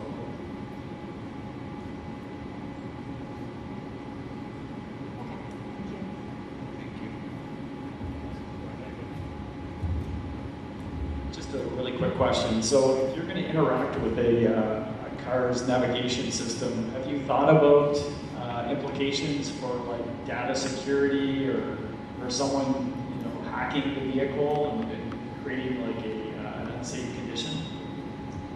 Yes, so the thought did come to our mind. So we will be following the 5 C's of ethics, which include hearing about the clarity, the consent, the consequences. We'll take care of all of that. We'll give the user the control over their data. So if they don't want their data to be stored or they want to request that the data be removed on their behalf, we'll be responsible for that as well. We'll make sure that the user data is anonymized or pseudo-anonymized so that even if there's a breach, there are no major consequences to our users.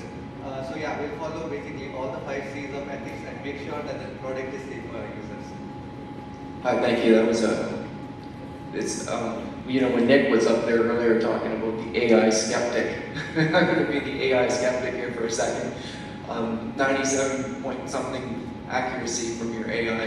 It sounds like a really good number, but I was wondering if you could expand on the almost 3% that it missed.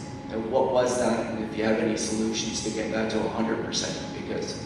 Well, yeah, we got, I think the database for this project was around 40,000 images, but most of the one that we faced problem classifying was because they were really pixelated, so almost human eyes would be difficult for a human to identify what was the sign.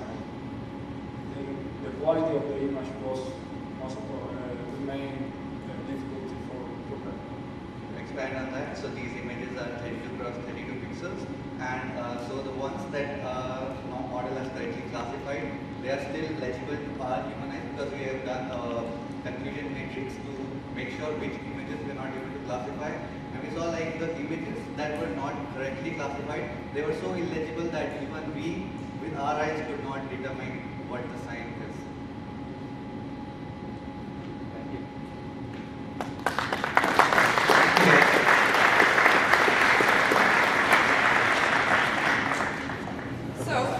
One of the first things we wanted to do is just take a quick opportunity to introduce our judges. So if we could have the judges stand up and face the crowd.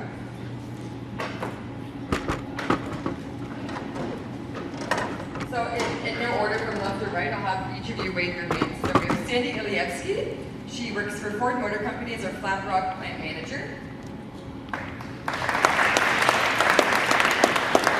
We also have Byron from Bond Street. He's a director of HR at AIS Technologies. We have Nick Dimitrov, who gave us a speech today. He's the Industry Technology Advisor for the National Research Council of Canada. We also have John Feldman, our St. Clair College Alumni Association. We also have Diane Callett, also a Ford Motor Company employee, as our inter-area manager. We also have Brad Dierksey, sorry about your name. He's our Global Product Portfolio Manager for Centerline Windsor. Thank you very much for participating today. We appreciate your time. So we are going to be going back to our presentations. We have another 5 to see here. Presentation 6 through 10, of course. And we would like to invite autonomous robotic large product inspection. Okay. Hi, my name is Felipe Monsores Krumenauer. I'm a student researcher here in St. Clair College, and I was a robotics student, just finished. And today we're going to talk about autonomous robotic large part inspections. So in today's presentation, we're going to talk about 3 things mainly. Large parts, as you can see, cameras and robots, and we're going to discuss how all of them fit together. So the issue was brought to us by our industrial partner in the research. Is about how to use their AI inspection system product to perform inspections in large parts, as we can find in aerospace industry. With a push of a button, took many pictures around, and the system is going to tell us is a good part, is a bad part, based on the product. So where we fit autonomous robots on that? Why you should use this kind of technology, and what kind of advantage this brings to us? So first of all, robots are by default repeatable. They do the same stuff always and always. So being repeatable, we can have sets of images very similar because they are always in the same spot, basically. So this brings to us, this simplify the machine learning process and the training process with these static images. So you can ask yourself, how does machine learning AI stuff works? How is it taught? So many years ago, I was teaching my dog, and when I was doing that, I need to teach her like what's wrong, what's right, many times in different scenarios, so she can learn about it. So AI system works kind of similar. We need to teach what you want with feature we're looking for, what kind of stuff is right and wrong. So having scenarios kind of steady images, the same positions, we can teach that easier, faster. So be more time efficient and more cost effective, since the training process is one of the most costs, labor costs in the AI system put to run an AI system. So our solution, we use in this project as a proof of concept solution in the research AMR, a collaborative robot arm, and a neural network camera. So that's our guide. So we use a ClearPath Boxer AMR base to navigate, attached over a UR collaborative robot arm, and camera is a Cognex IS2800 series camera with AI capabilities.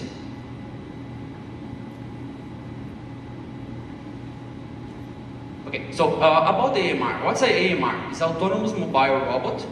It's a robot that maps the environment. Wait. Sorry. Okay, the view is not running. It's supposed to have a video. Anyways, he mapped the environment, and we create points in this map, and we create roads and navigations. So when you click a button, the robot navigates through these points to perform an inspection. They have a sensor in the front, so if something crosses path in the middle of the navigation, he stops immediately, so don't hit anybody, so it's a kind of safety-friendly aspect. So that's our application running. So with a click of a button, our robot goes to our first station. Our code triggers the robot arm, so he goes to a certain position we want and take the first picture. So here they're analyzing the door handle of a car, using a car as just an example of a big part because we don't have airplane in the college yet. I hope so. So there's a door handle, look like all nice. So the camera, we teached some set of images. The camera that is okay, good to go. So they go to the next point. So we have a failure here because we kind of we have a fail in the door handle, like a post-it there, not supposed to be there. So and the navigation systems move the robot to the next station. We want to check. There, our code triggers the arm again, doing the same idea. So we have a charging port that's failing because the charging port is open in the car, supposed to be closed. We teach the close and open position. And the reflector in the front is passed because we have the orange feature we're looking for if everything is okay. And after that, the navigation system sent back our robot to the home position, or we can say it can be a charging station to our robot. And all of this happens if I click the button in the beginning. All the code running in the background, our integration we did to make it happen.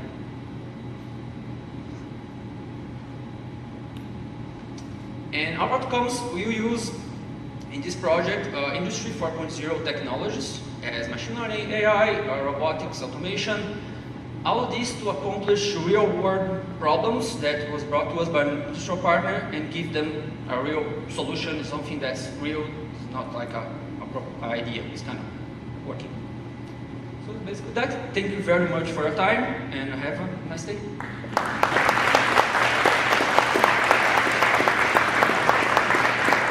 I'll go first. Thanks, Felipe. That was a great presentation. Could you share with us, I know that it ran nicely there, could you share with us some of the challenges that you had, maybe some of the issues that arose as you were programming everything and just how you overcame them? I think I'm going to come back some slide. I think I can do that. I just want to show something. This part here. So here we are integrating a base that's a AMR Boxer. It's a Canadian company that made this guy. And he runs, let's say technically speaking, he runs Python 2.7. It's inside the personal system he have, Ross. Our ARM, the UR robot, the library runs in Python 3. So we have an issue about kind of language talk each other. It was a big issue in the beginning. So that's why we can see here we have two terminals running. So we have two goals running. One code subscribing the operational system from the base robot, shooting by socket to the code running to control the ARM, and they all talk each other and they exchange information. This was by far the biggest challenge, and make how it works because it's not like plug and play. It's integrate all this code and learn how to do this by far the most hard stuff. Thank you.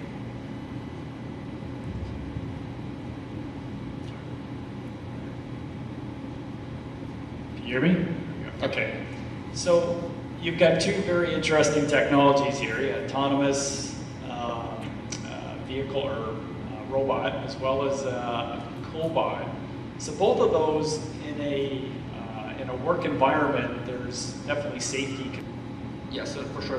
One consideration need to be done.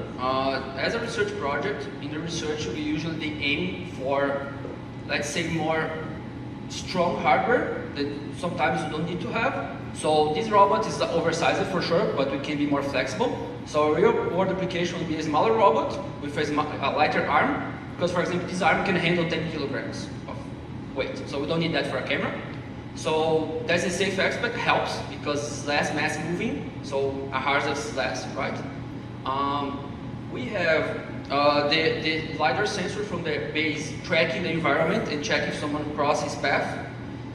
This arm, if he hits you, he come back. He's not gonna kill you, like it's a safety robot, collaborative robot, so he can not harm to us. And another stuff, we added this feature. In the map here you can see you have a zone around the car. Okay, this was set up by us as a forbidden zone to the navigation system. So there is no way of this robot, something wrong happens in the road, hit the car. Because you don't want to hit a airspace like part, which usually is very expensive stuff. So if someone makes a mistake, the navigation stops before it hits anything. So that's a cost stuff. It's safety at the same time. Okay, thank you.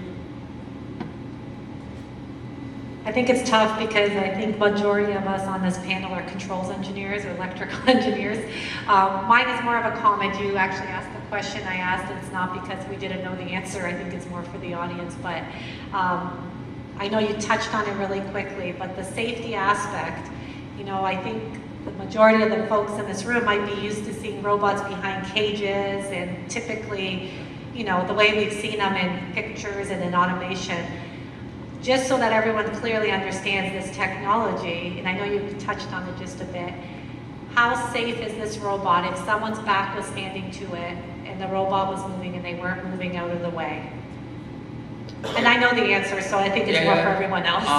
Yeah, the sensor is gonna, the front, we test that many times, always with safety rules. Okay. So we step in different route, he stops. He don't go so fast, right? We can set the speed, so if the company has some issue about the speed of the robot, we can set lower. And the arm itself, there is versions of these arms that are more awareness. So they feel the environment better, the arm itself. So these arms need to hit you, like they're gonna hit you not hard to hurt, but they're gonna hit you before it stops. And you have versions in the industry that you can apply that they stop before hit you. So it's an arm more safety friendly. Different from industrial robots we see in cages because they move very fast, very strong, and they can kill you if they hit you. So it's not the case here. So we work around this guy for almost like more than 6 months together, and no problem. We kind of develop it. So I think Diane's plant was one of the first plants that introduced the cobots. So we're familiar, but not a lot of people are familiar with that. So thank you. Thank you very much. Again, really good presentation. So we've been using camera technology for inspections, and it's, you know, it's snowballing. We have hundreds of cameras all over the plant. And AI is quickly catching on. Were you able to find any industry experts or any type of AI camera information on the web, or did you have someone to talk to that could kind of guide you for the technical piece or the results, expectations for your project? Yes, for sure. This camera we're using in this case is a proof of concept only. So it's a Cognex, it's a well-known brand about that. It is more for classification, so these cameras check if something is the way I want, and they classify good or bad very well. In this application, in real world, there is some companies, our industrial partners from Insert, they have a product specifically made for that. and they do this kind of inspection with AI based. So the idea, if this project go forward, would be attached this technology, their technology here. This is just a proof of concept to show that the initial learning curve is done. So we can move the guy, move the robot, take a picture. So now we integrate with our industrial partner. That would be the next step. I don't know what's going to happen. I finished the college now. So, but it's basically that. That's a Cognex is the biggest brand I think outside, and they have these products, the IS2800 series. That's kind of budget, cost effective to do this kind of starting in AI-based cameras. Felipe, just one more question. We're running out of time, but impressive demonstration of technology integration. So just want to clarify something. The program that runs the ROS communicates via TCP/IP to the robot, correct? Yeah. And then how does the camera communicate? Does it communicate to the ROS via socket or to the robot? Yeah, in this case, we have a network communication between the arm and the base, the boxer, this network. The camera is I/O hardwire in the robot arm, so the flag to us I/O saying is a pass or is a fail. To discrete I/O. Yeah, we do not attach the camera to the boxer because it would be a lot of more work, and we will not use that camera in the end product. So what's that? No. Thank you. Welcome.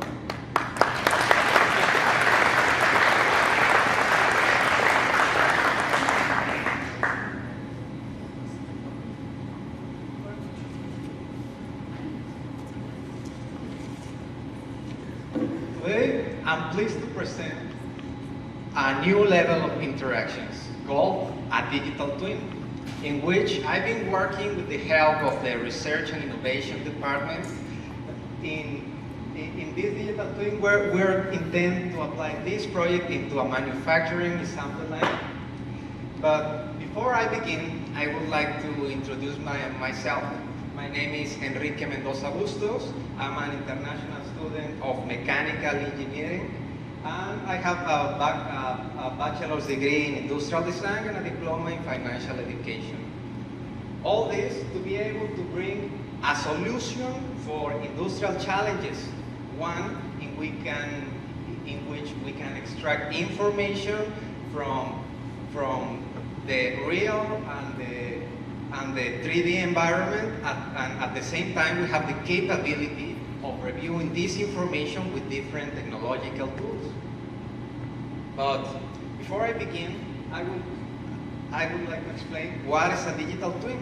A digital twin uses virtual reality as well as 3D models and data to create a virtual simulation of a process or system. In essence, this digital twin seeks to be an exact replica of the facility of my industry partner. Right now, as I mentioned, I'm working with the help of the research department, and I would like to highlight what are my contributions to this project. I was in charge of the reverse engineering of the machinery in the facility, as well as the optimization of the distribution of these machines, the research about materials and processes, and the simulation of these materials on the machines. All this to be able to recreate an immersive experience for our users.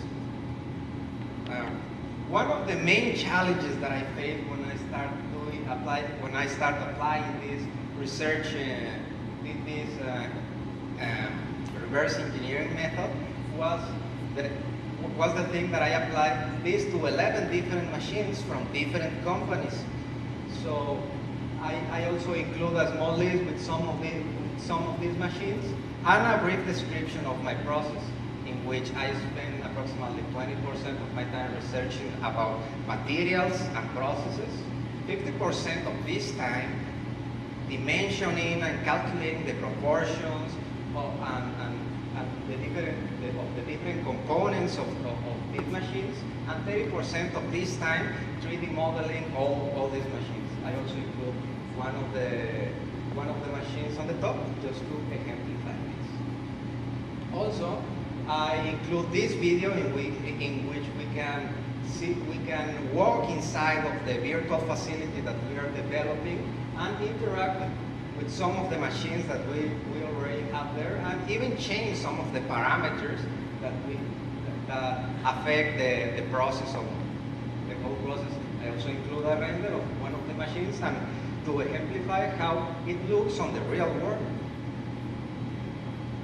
But even if this sounds kind of complicated, I think that this digital twin can be used for many different users, starting from our production engineers, our executives, or even the investors, and the creative team. But for what? The main applications of this digital twin is that we can use this as a simulation, as a training tool, and a powerful marketing resource. But at the end, for what? I would like to highlight the benefits of this project is that we have the capability of improve the product quality. At the same time, we have the ability to detect production bottlenecks and also the capability to reduce the maintenance costs. And if we apply all this on the right way, we can see an overall increase in profits. So, so that's all for my part. If anyone has any question, I'm here for that.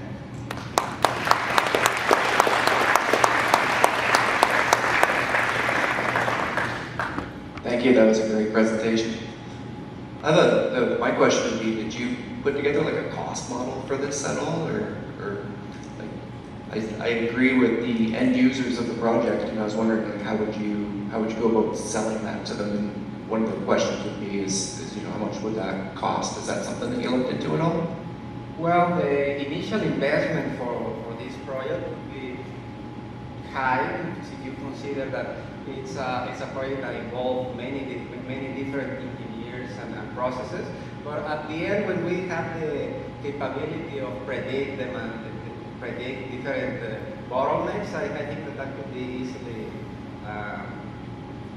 that we can return that money from. Can you give me a couple of examples? You have a large list of pros there and what you would get up. Could you give me a couple of examples of how you would reduce maintenance costs by utilizing this? Well, with the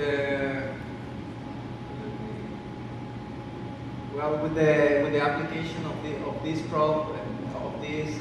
digital twin, we can predict we can simulate the whole manufacturing process, so we can see how one machine is interacting with each other, and if we have to replace a piece or something like that before even the production begins, because we have a mathematical model that simulates these steps in the process.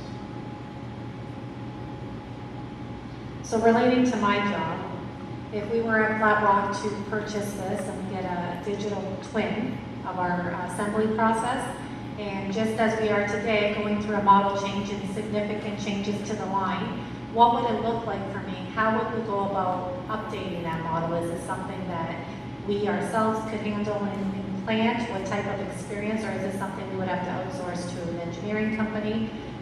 What would it take for me to update the digital twin? Well, right now we are developing all this with the help of the research department. So this is a type of technology that not any company has. So we are developing this just from the beginning. So it's a new process, and I think that since it's something new, I think that the right choice is to contact the research department. Okay, thanks. Okay, thank you.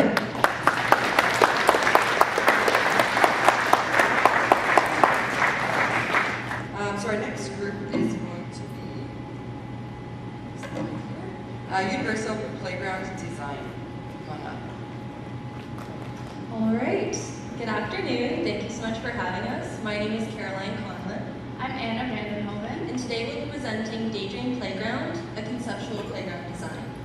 The panel will notice you have everything you need in front of you to take a trip to our playground, so let's begin. So what are playgrounds and why are they important? Playgrounds are designated areas for children to play and interact with one another. They often include equipment such as swings, slides, climbers, and obstacles. So there's a big importance for playing in children's development. Dartmouth's pediatrician, Nina Sandloud, explains the importance of how the pandemic has negatively impacted our youth. This has seen a delay in development, language, and social skills. So what is the problem we're trying to solve? For years, playgrounds have been strictly physical, excluding children cognitively as well as their development of fine motor skills. By implementing puzzles and other sensory activities, our design is inclusive to children with various mobility issues. Financially, playgrounds are expensive to build. Your typical playground can range anywhere from $150,000 to $500,000. Daydream Playground's material cost is $220,000, and this is without materials or labor. From a business perspective, Daydream Playground would be similar to a model home, designed once and implemented many times over. Sold as a package, Daydream Playground could be built anywhere. Models range anywhere from $200,000 to $500,000, depending on size. And while the initial cost is higher, rather than having to redesign our playgrounds or update them, by implementing one strong design, such as Daydream, you'll be investing in your community and saving money in the long run. Now we just have a video here. So what does Daydream Playground have to offer?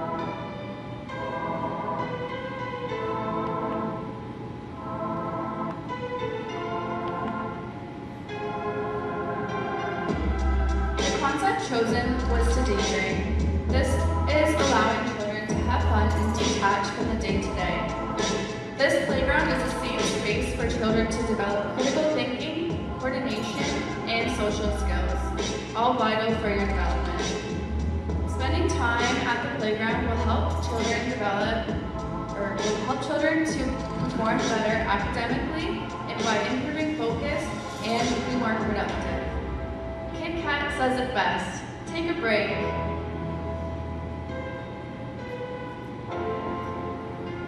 The playground has a wide range of outdoor puzzles, games, sensory and tactile activities for all abilities and learning stages. This will also aid in the development of memory. The 5 areas that make up the playground is adult seating area, toddler activity center, wheelchair platform with exclusive games, climbers, and all-inclusive swings. All clearances are 4 feet 6 inches with 5-foot wheelchair turnarounds located around the playground.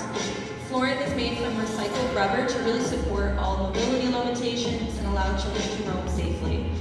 Who remembers pushing a stroller around in the sand? Some things are better left in the past.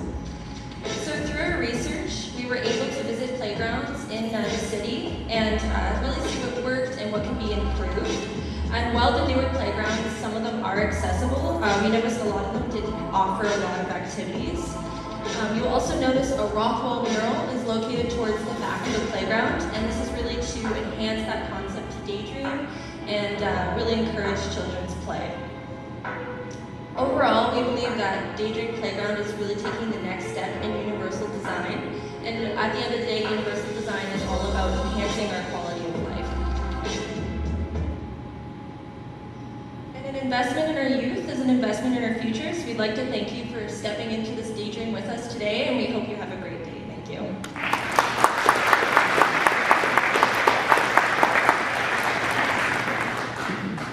Great job, ladies. I just wanted to first comment. I love that you accounted for the special accessibility needs. I was waiting to ask that question, but you covered it, so thank you.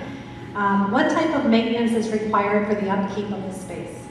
Because I noticed there's a lot of water and other features. So the water is actually rubber surfacing, so there's no like extra lips or anything. It's just rubber surfacing throughout the whole space, and it's just different colors. So we have a green for under the mushrooms seating area. We have a brown for the main base, and then there's the blue, as you saw, for the water. That's just more as like an extra feature to kind of immerse you even further as you're going under the bridge. So for all the maintenance, for all of the materials, we did a lot of research on, of course, it's in the exposed to the elements. So we did a lot of research on materials that don't fade over time in the sun, that don't splinter, they don't fray, they hold their color, everything like that. So the main structure is made of a PVC material, PVC mixed with vinyl material, and so that holds very well. They have over 50-year warranty on it. All clay shaped structures are also metal combined with another sort of like PVC that is a bit more flexible, but same thing. It doesn't fade. You don't need to do maintenance on it. We stayed away from metal poles, seeing as they do rust and the paint will chip. So that's why we opted for the PVC instead. You covered every aspect of the question, so thank you. I'm glad there is no water feature, to be honest. I love the idea and the concept there. Thank you. So I'm a new grandfather. I've got a granddaughter that's 2 years old. So what I see at the park when I take her, and we spend a lot of time at the park, is so kids, when they first arrive, they all seem to be a little intimidated. It takes them a while to get into it, right? So what types of things do you do to truly draw the kids in to take advantage of these things? So we really took a lot of time in the planning stage of this playground for that reason, and really what should be together, what to keep close together. So when entering the playground, there's an adult seating area with a media toddler area right in the beginning part of that, like walking in. And then as you get further back, it's a little more like older like children as well. So we have adult seating area with toddler area that's a little bit more enclosed, that way you don't have to worry about them running off. And it's got a lot of like sensory, tactile activities. We really want to explore like fine motor development and not just physical climber. And then we have a main ramp that goes up to a 3-foot wheelchair accessible platform, and the main structure is 6 feet off the ground. And that's like your slides and your climb activities, and it's kind of located a little bit further into the playground, so it's not as overwhelming. Great, thank you. Thank you.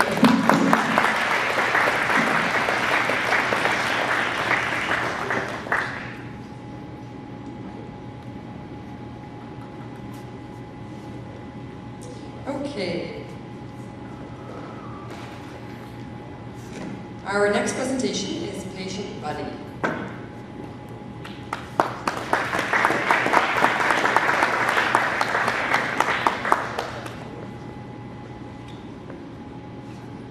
Hello everyone.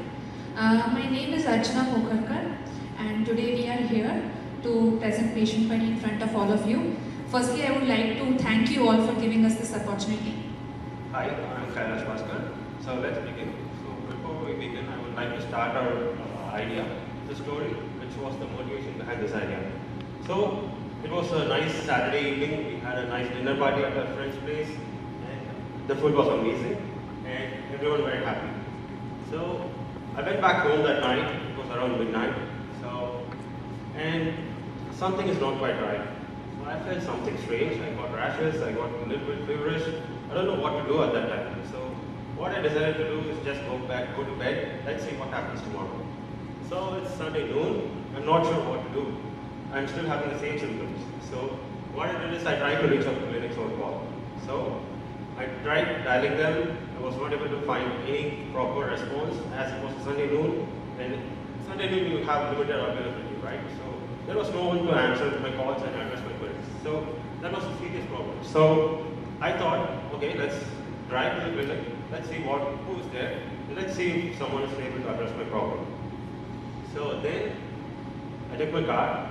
I went to the clinic one, and this clinic said it's just open for emergencies. And the next appointment is after 5 days. Okay?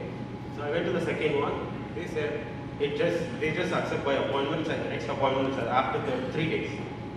I went to the third one, they said it's just for children. Okay, I got so frustrated, I'm not sure what to do with this sickness. So this is the ultimate problem, what we are trying to address.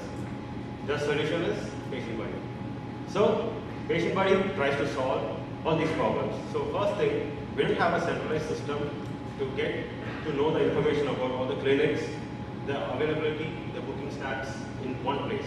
We have to go search for them or call them, dial up, check is the doctor free, is there an appointment today, tomorrow. So all these things we are lacking.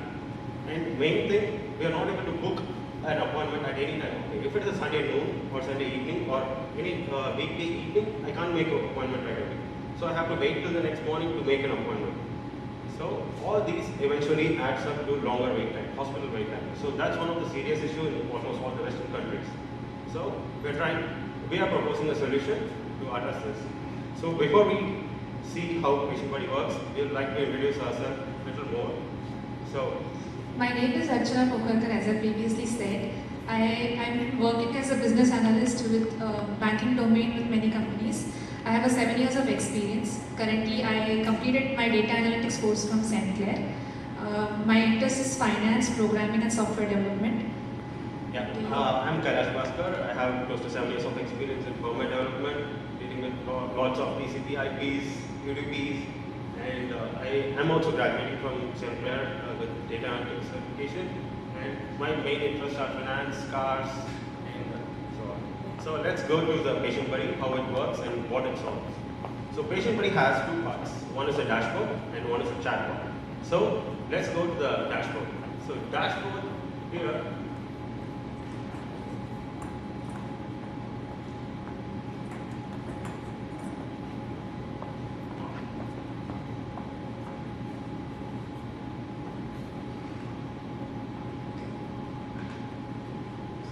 I'm not sure that why the dashboard is. Our dashboard is, not sure what happened to our dashboard, but it's okay. I'm going to explain it with this. So the dashboard here is the actual dashboard, which we are going to explain. So here we can just select who we want to consult. So if I just select physician, the dashboard in general has everything popped up. So available clinics, the available departments, how far the clinics are from the downtown of the city, and you could see the status of beds, the different doctors on the side, everything is listed on this dashboard. But in this case, in this image, we just see when we select physician. So when we select physician, it just pops up only 2 clinics. So there are 2 clinics only where the physician is consulting. And you could see if something goes back, like the status of beds, like whether there are enough beds available. And you could see how far is the clinic from my place in the map. And you could see who is the doctor who is consulting, and main thing, the availability, the next 7 days availability. You could see that the clinic 1 is closer to downtown, but still the clinic 3 has the availability for the next day immediately on May 6th. So that's what I'm interested in. So I'm going to go to the second part to use the chatbot. So the chatbot actually allows you to book an appointment with any of the clinic in few minutes. So here, the patient can select appointment, and in case of emergency, as you all know, you can dial 911. We are providing a list of various doctors. For example, in this case, Kailash would want to select the physician. Once the physician is selected, he can either go for an in-person appointment or a virtual appointment. In case if he selects an in-person appointment, he just has to provide the postal code. Once he provides the postal code, the bot will suggest the clinics which are nearby that. So for example, I'll choose the first clinic, which is Dr. Kim Jin. Then the bot will provide with the dates which are available for the clinic. So for the next 2 weeks. So we'll select the date and time for that clinic. It just asks for the confirmation after that. In 2 simple steps, you just have to enter your name and email address. Once that is done, an email confirmation with the located clinic, address, timing, and all the details is sent on your email. So if you see, we got the email from the Patient Buddy bot. So these are the salient features which our bot is going to provide. So basically, as we said, that it is going to be available 24/7. So we can plan our days ahead. If I want to book an appointment in next week when I'm working, and I can take a leave and book an appointment. Whether in case if I'm not sure that if a doctor is not available on Sunday, if I'm calling, I don't know when the appointment will be available. The second thing which we are providing is that we are giving the list of the clinics which are nearby you. It also gives the range of the doctors which are available. Also, you get an email confirmation. And the last thing is the dashboard. So the dashboard basically consists of all the details. The dashboard can be used by the medical providers as well. So for example, here what I've observed that you have to take a reference from a physician or a general doctor to go to a specialized doctor.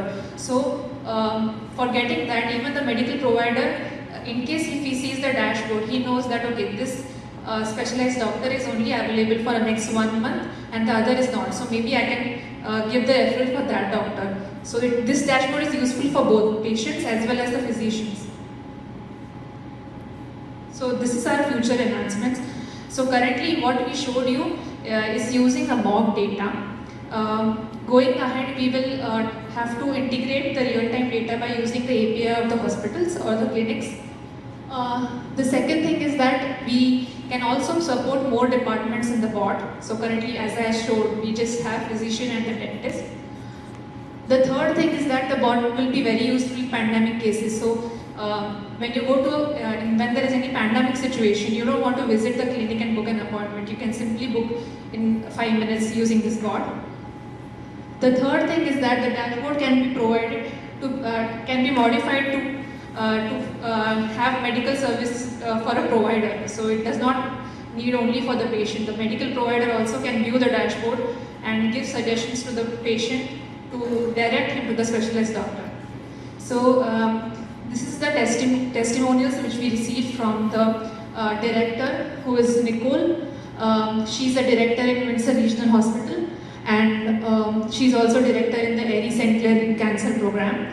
So she says that she being a healthcare administrator and a mother, in case if anybody is sick at home, we immediately want a healthcare provider available to us, and this can be done quick 2 to 5 minutes. So the second testimonial which we got from Krista, who is again the manager of Cancer Program Clinical Trials.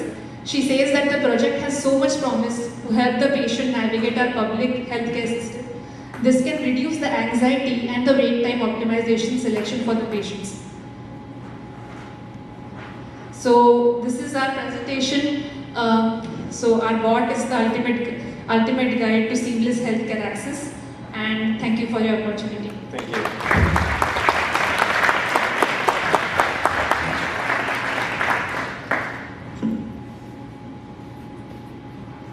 Thank you. That was really well presented, and I think I would bet a lot of people in this room can relate to, having to go somewhere and not understanding the wait times. I was, writing questions down, and you guys answered them as we went through the presentation. So really good job.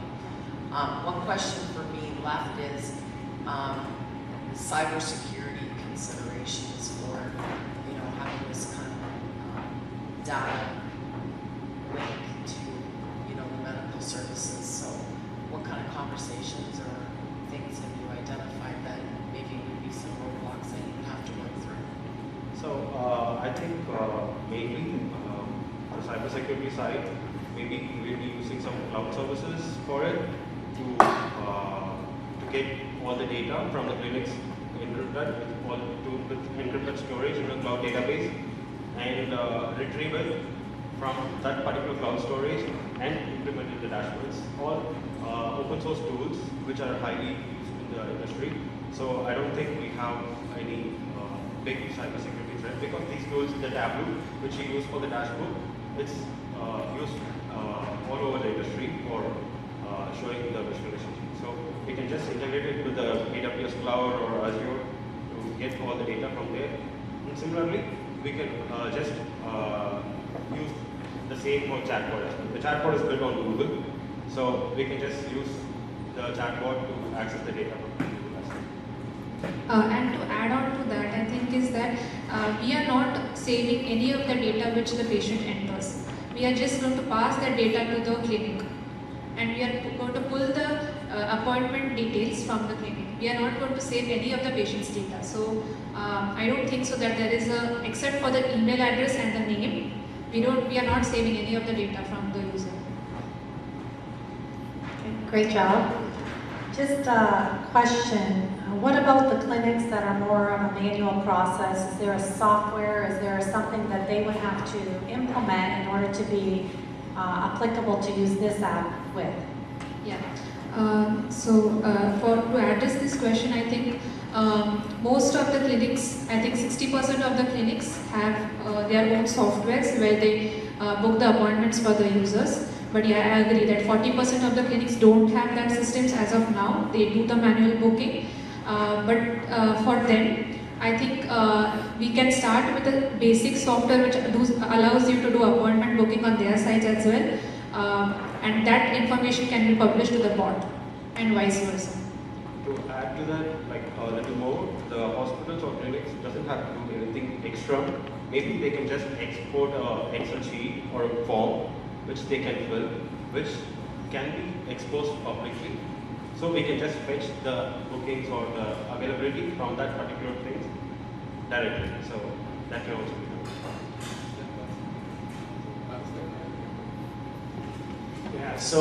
Yeah, it's a great app for sure. And then, like Sandy said, or Diane said, I guess, it would. I think that resonates with a lot of people here today. The question is, how do you convince the healthcare system to adopt these APIs, right, and actually automate? Because that seems to be the biggest challenge today. Actually, for healthcare service providers also, as we said that we are giving the dashboard, which shows that which specialized doctor is available when. So, for example, if I have to go to a cardiologist, I cannot directly go to the cardiologist. First, I have to go to a physician, tell my problem, get a referral, and then go to the cardiologist as per the physician's suggestion. So, dashboard is going to be very useful for them as well, because they will have the entire view in front of them.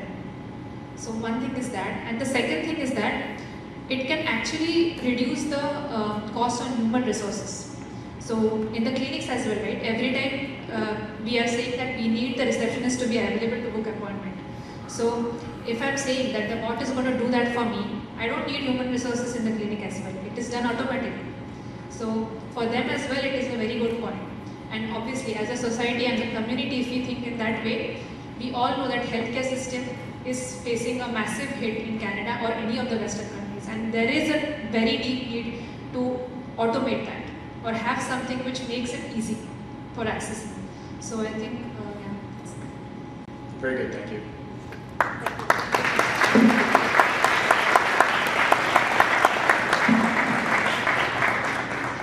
So we have our final presentation, and it is called 3D Printer Dual Changer by Vintage. Good morning, everyone. My name is Quentin Juniak. I'm a first-year mechanical engineering student and a student researcher here at St. Clair College. And today, I'd like to introduce you to my 3D printer tool changer. This project was to develop a multi-material printer that can print with different colors or materials all in the same part, as you can see with the parts I've handed out. Before we get into that, some of you may not know about 3D printing. 3D printing, in essence, is basically a CNC mill, but instead of cutting down a larger block into a smaller part, you're building up that part into existence like a hot glue gun, layer by layer. It's an additive manufacturing process. Usually it's used with plastics. Now that we got the basics covered, let me introduce you to my industry partner, Pepcore. This is a local manufacturer here in Windsor, Ontario, and they specialize in mass production 3D printed parts. They proposed a solution for us to help out with their development process, and actually they're implementing their second version onto their actual printers in their own shop. Now, 3 project goals that were essential for the success of this printer. Basically, we had to develop an open source based 3D printer tool changer. This basically allows other people to use and make different versions of this process for their own. Second, reduce non-biodegradable waste to reduce environmental impact. And third, use different materials and colors on a print, which is the essence of what builds up this tool changer, these 3 goals. Now, this is the coolest part of the entire process, the actual tool changing process. So as you can see, it docks onto the docking station, detaches with its head, and then it transitions over and grabs the next part, as you can see here. Now, it does this for every single time it needs to switch colors. As you can tell, it's a lot. We've actually gotten this process down to quite a fast process, and it actually is very similar to single extruder designs. I bet you're wondering how it works. Well, I'm going to be splitting this section into 2 parts, hardware and software. You can see the connecting plates here. There is the gantry plate and the hot end plate, which attaches to the actual tool. The hot end plate has 2 holes for the docking stations here, and they actually mount onto 2 steel rods that are mounted into the docking station. That's the easy part. Now we got the software. This is written in G-code, like most CNC machines that are used around here. The actual software that we use for Clipper, which is the program that runs the printer. This is actually also open source as well, so free. This helped us configure the files to add a second tool on the printer itself. The second software we use is Ultimaker Cura, also open source. This was basically to allow us to add in the grabbing and motion of the actual printer exchange, so that we could actually change tool heads during the print. Now, what can you use this for? You can use this tool changer for complex designs, such as the bracket, as you can see there. The filament actually that is clear there in the bracket is dissolvable in water. It's called polyvinyl alcohol. It actually is completely biodegradable in about 90 days. This allows us to create multi-material prints and quality parts while only using biodegradable waste.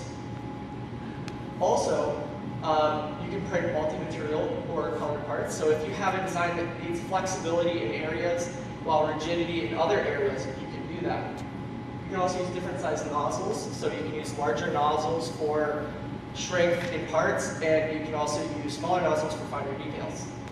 It's also less downtime in between prints because of the fact that you actually have, you don't have to swap filament every single time you go in between print orders. So some future considerations, more tool heads. 2 tool heads are great, but in this case, more is always better. So basically, adding more tool heads is a great option for this printer, and I'd really like to see this in the open source community as well. Now we have trying this project on a variety of printers, such as the Ender 5. This is one of the most common printers in the entire world. Basically, almost anyone who has ever gotten into 3D printing has heard of the Ender 5. It works very much in the same way that we developed this printer on, there's tool changer on, so it's very accessible to the public. But the open source community is also great for this, since it's free for all of the software and the hardware is also openly available. Speaking of, if you'd like to see this tool changer for yourself, it's already been posted open source on GitHub if you would like to scan this QR code. So anyone can actually see the progress that this printer has actually been on, download the files, print out their own, and make their own tool changer all from home. And this was provided to us by our industry partner. Thank you. My name is Christian.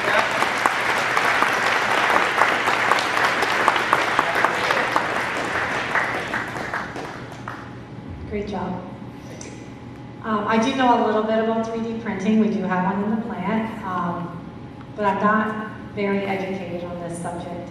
The question I have is, what different types of material are we able to print with today. And I know there's a lot of work being done in this space, but I'm hoping you can educate us some more.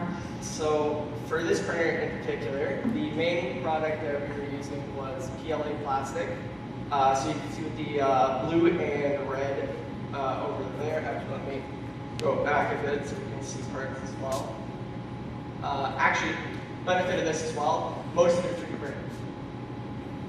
So the cost is also significantly down for the hardware as well, since the extruders themselves, the docking stations, and the connector plates are all 3D printed. That's out of PLA plastic. This is printed out of PLA. It's polylactic acid is the main part that we use for 3D prints. But there's also nylon, like the black bracket there and here. PVA, which is polyvinyl alcohol. TPU, which is flexible and rubbery-like. So you can use several materials like that in the different parts. There's also a wide variety of composites and everything that can work in normal 3D printers. Great presentation, and I've had the opportunity to meet Parker before. He's got yes, Parker is great. Quite an operation. So can you explain to me, so obviously you must have been working with Parker. This was a project that he had set up with you in the college? Yes, actually. He's requested this through the printer, the research department. So this is through the St. Clair Research Department. I'm a student researcher for this project. He actually had a, what they're called dual extruders. These already exist, but they're not very readily available and they're pretty expensive. And the one that he was using wasn't working very well, so he wanted to develop his own. So this is one of the projects that he was actually thinking of funding for this school. So is this something that you're looking to commercialize later? This is actually something I was looking at just making one for myself. I really want one of these things. And secondly, having an open source means that anyone can use it and improve their own 3D printers at home, which is great for the community of 3D printers. I, for one, am part of that, so it's beneficial to me and everyone who's working on it. Have you considered commercializing it? Selling them? Probably. Very good, Andrew. If there's any questions?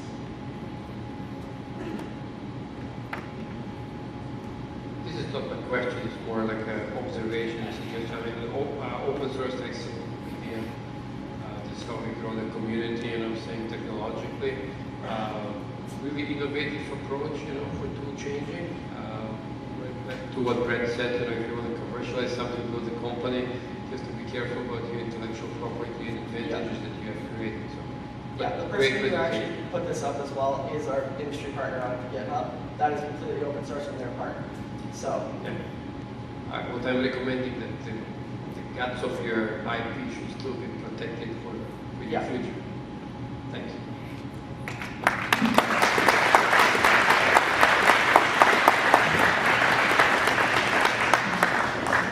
So that concludes our presentations from the students. Next, we do have a few words from Dr. Patty France, the president of St. Clair College, on what the world needs now is kindness.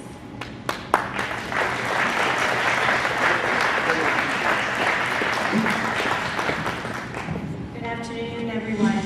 And I believe I'm between you and lunch, so I will try and be brief. So on behalf of the school's administration and the entire family of St. Clair employees and students, it is a pleasure to welcome the participants in the Forward Innovation Showcase, the judges, the organizers, sponsors, speed mentors, and spectators. And thank you to Forward and the college's Alumni Association and Career Services Office for sponsoring what is always one of the most fascinating events of the year. And to the Student Representative Council for furnishing the Student Life Center as the venue for the showcase. Aside from those expressions of welcome, I've also been asked to provide the keynote remarks today on a rather interesting theme. I'll begin by taking us all back almost 50 years ago in time, maybe I'm showing my age here, to the mid-April of 1965. One of the most popular songs of that era was released. It was sung by Jackie DeShannon and was one of the very first big hits of what became the legendary songwriting team of Hal David and Burt Bacharach. The song title was, What the World Needs Now is Love, Sweet Love. Of course, the song's main lyrics is as true today, maybe more so, than it was in 1960. I think we can all agree, still, that what the world needs now is love, sweet love. I'm not sure if I have any ideas that might rectify the shortage of that commodity, but the topic that I've been assigned today, as like any other student who has been assigned, has a similar gist, namely, that all the world needs now is kindness. A peek at the evening news, local or national, Canadian or American or international, will provide an indication that kindness is desperately needed. Religious and rational intolerance, incidents of road rage, workplace violence, and mindless gang warfare.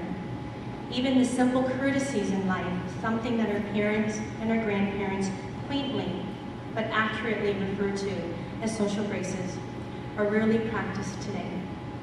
What became of kindness, of civility, of courtesy, and social graces? It is an interesting phenomenon, common to a great many behaviors, in that it seems to disappear, or at least decline, with age. Have you ever watched a Food Network competition show that has children as the contestants? The Kids Baking Championships or the youth version of Chopped come to mind. Those are the ones I watch. The remarkable thing about those preteen chefs is that they're constantly encouraging and helping each other. If one of them has completed a dish, he or she will invariably volunteer to help another who is frantically rushing to meet the judge's deadline. They'll taste each other's food when it's being prepared and praise it or offer suggestions.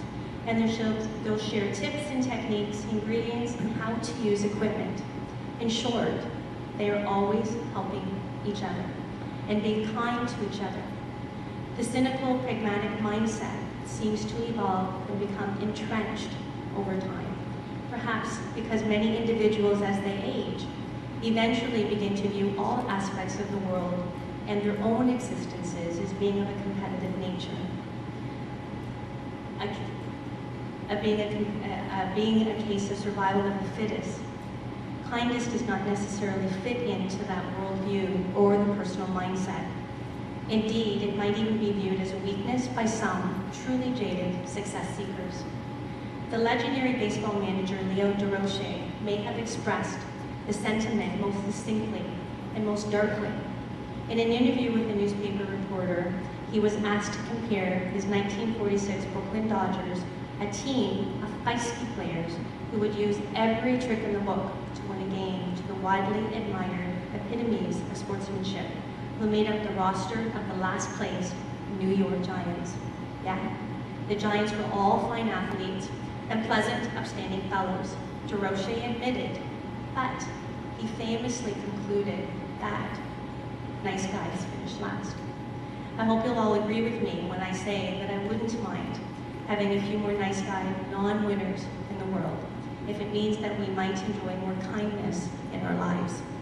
And I suppose that is what is required to replenish that commodity, namely to stop viewing everything as being of a competitive nature, a feeling that everybody else has to lose if I'm going to win, and thinking of everybody else as wrong or bad, so that I can feel or portray myself as right or righteous. And in turn, maybe the key to reducing such rampant competitiveness is to foster empathy. You can't easily create a scenario of friend versus foe if you really try to put yourself in someone else's shoes. I'm not talking about sympathy or feeling sorry for another person, but of empathy, of simply trying to understand a bit of themselves and what the other person is going through. Learning about their backgrounds, trying to comprehend the challenges that they might be facing, and appreciating that maybe, just maybe, they're trying to muddle their way through life the same way that we are. As you develop your empathy, I'm not suggesting that everyone will necessarily or automatically become your friend. That's not the point. The purpose instead is to curtail the silliness of viewing most people as your competitive foes.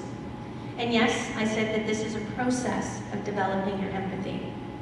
Like it or not, returning to the kindness that we naturally exuded as children, but lost when we gradually began to view the world as harsh, and felt that we had to harden ourselves to survive in it means that we may have to conscientiously amend our behavior to display kindness. We've reached the point in our increasingly uncivilized civilization where we might in many situations have to start asking ourselves in a very deliberate fashion, not what is the right thing to do for myself in my own self-interest, but rather what is the kindest, the nicest thing that I can do for both myself and for others. On a couple of occasions during my presidency, when I've been asked to speak about my perception of the most valuable lessons in life, I've made reference to the best-selling book of Robert Fulghum, entitled Everything I Really Need to Know I Learned in Kindergarten. A refresher course on those topics, with or without the nap time, which I could use at time, to go along with, would do much to foster a reblooming of kindness in the world. Share everything, play fair, don't hit people, put things back where you found them, clean up your own mess, don't take things that aren't yours, say sorry when you hurt somebody. One of Fulgham's chapters also concluded with this nugget of advice. It is still true that no matter how old you are, when you go out into the world, it is best to hold hands and stick together. Remember, that is a deliberate choice, to extend one's hand to another, to strive for empathy, to exhibit care and concern, and to practice kindness. If any of today's showcase participants have come up with any method to foster polite and caring human behavior in all aspects of our society, I suspect that those innovators will be walking away, holding hands after saying a very polite thank you with their grand prizes. Until we have such kindness-boosting inventions or apps in hand, I suppose we should just strive to return to the innocence, openness, and optimism of our childhood, to forget our post-secondary personalities and try to recapture even a little bit of our kindergarten-aged selves, as we surrender ourselves to at least occasionally being okay with finishing last as nice guys. Thank you again. I wish today's innovators all the very best, and please remember, what the world needs now is love, sweet love. Enjoy your afternoon.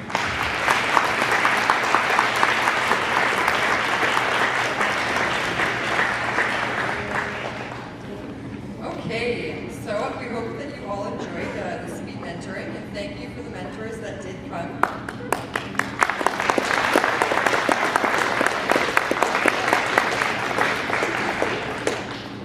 We just wanted to note for the students who are going to be awarded some prizes, if you could please make your way up just in front of the podium. Our judges will give you a prize handshake, and then if you could make your way over to the display here for a photo as well.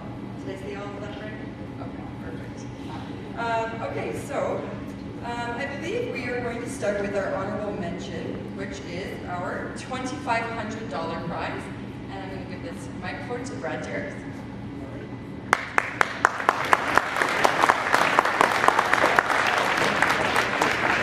All right, thank you, everyone.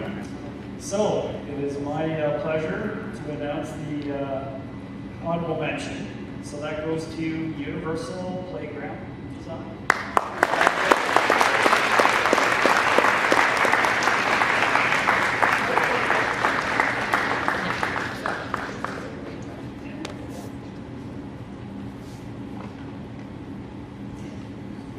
So congratulations. This is a $2,500 prize. Right.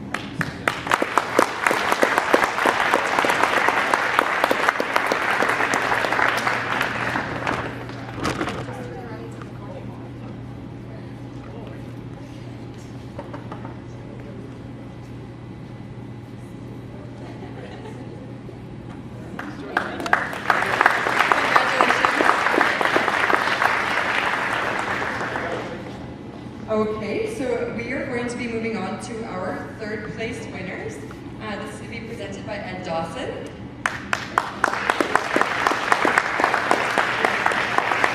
All right, so the third place winner, congratulations, goes to, for $3,500, the Inventory Management System.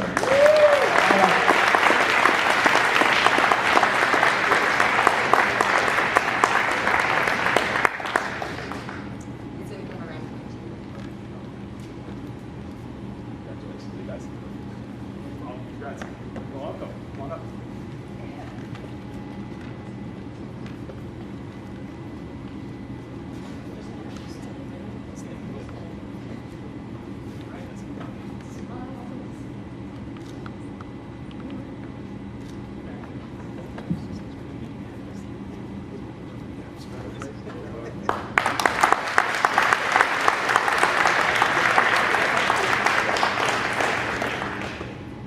Okay, so next we're going to be doing our second place prize.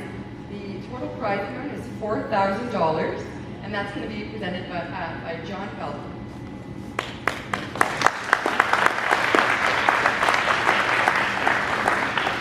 Okay, so first of all, I just wanted to say congratulations to everybody who competed today. You're all fantastic. We enjoyed and deliberated about all of them, so good job. Round of applause for them, for sure.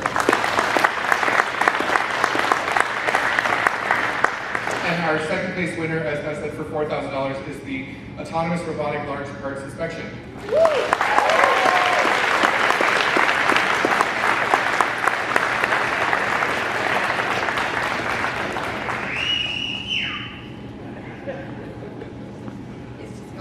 Congratulations.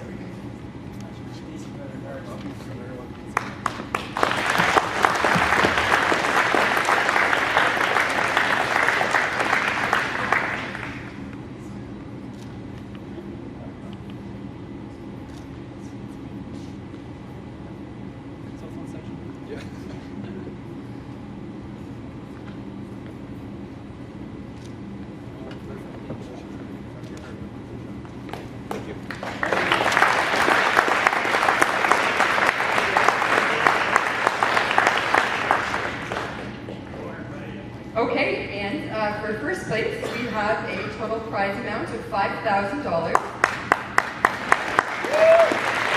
in addition to that, we have a Ford STEM jacket. Sandy Olievsky is going to be awarding this prize.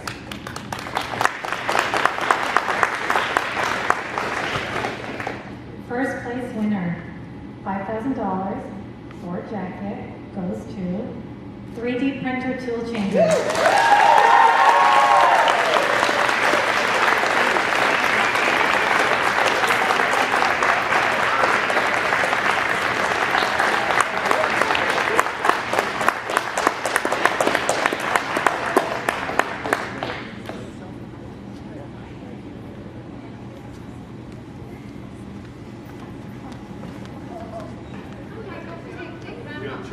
Turn the bag before it comes out. Yeah.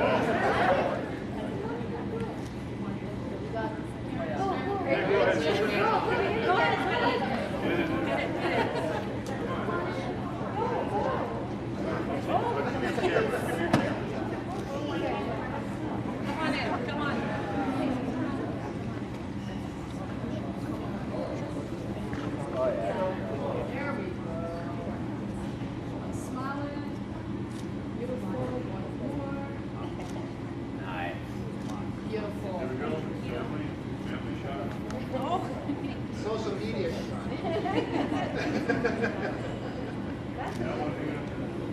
Oh, he doesn't just I do.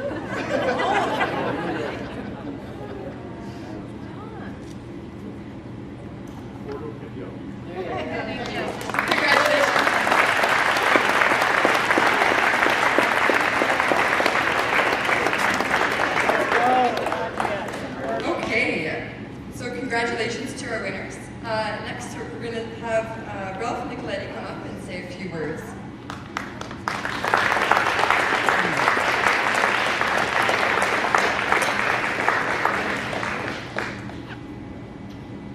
Well, we're getting to the very end.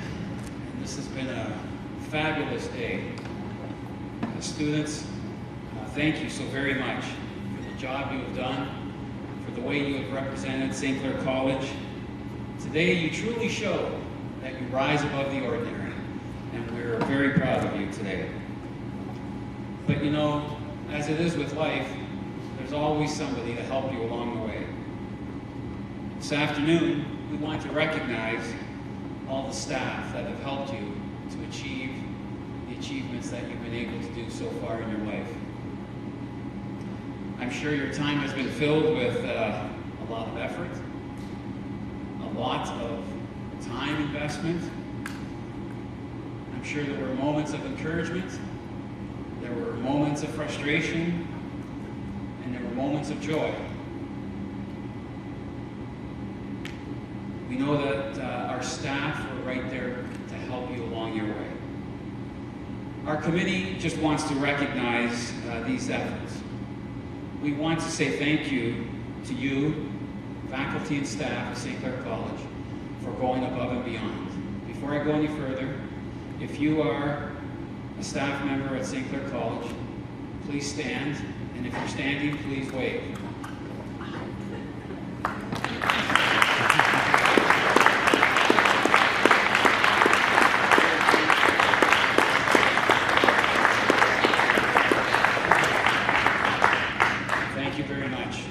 This afternoon, though, we do want to recognize one faculty who has quietly, cheerfully, and with very little fanfare certainly gone above and beyond the call of duty.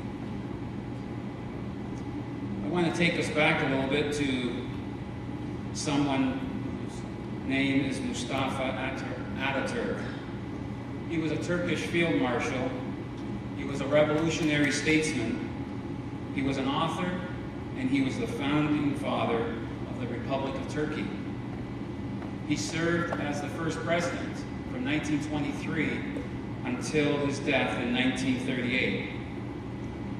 He waged a war of independence as he denounced the authority of the Istanbul government by assigning the right of sovereignty to the nation, not to the Ottoman Sultan. Here's what he said. A good teacher is like a candle. It consumes itself to light the way for others. Let me say that again. A good teacher is like a candle. It consumes itself to light the way for others. We have many faculty that would apply to. But our Faculty Excellence winner certainly reflects this sentiment. Please help me congratulate Mr. John Ulakovich on the job of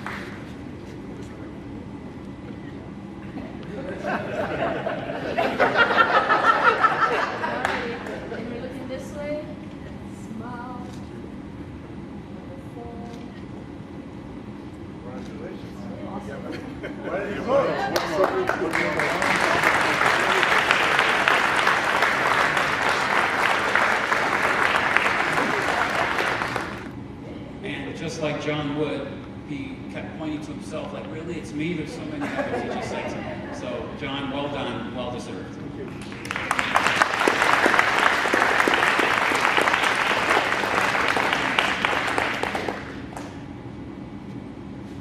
One of the highlights that we've heard now, this is our third year doing this, is the appreciation that our students get out of interacting with executives from industry.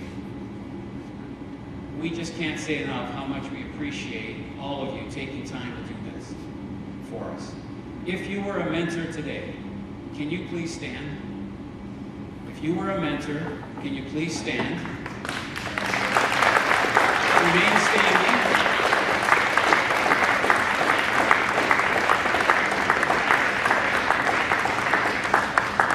Not only do we want to say thank you, but we do want to give you a small token of our appreciation. You know, the Griffin is everywhere, so you should have a Griffin as well. So, again, thank you so very much. By the way, while we're all standing, next year, May 4th, is the forward invitation for 2024, so we can start to put that in our calendars already. So let's just give another round of applause to our mentors. We really appreciate your time. If someone is not here, that was here just let us know and we'll get them a gift bag as well. So thank you very much. I really have the fun part. I get to say thank you to everybody. Judges, please come up front along here. Nick, Diane, John, Brad, and Byron.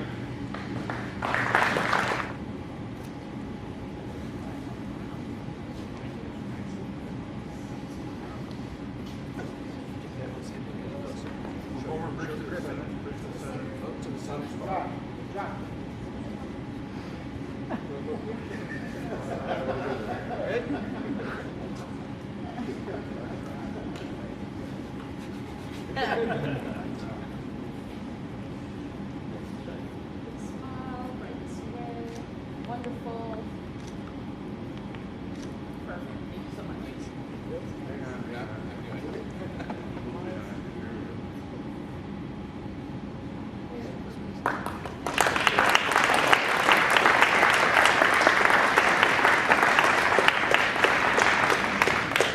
I know the students appreciated having such a tough, I was thinking, I don't know if I could answer some of those questions that were being asked, so I'm glad I didn't have to present.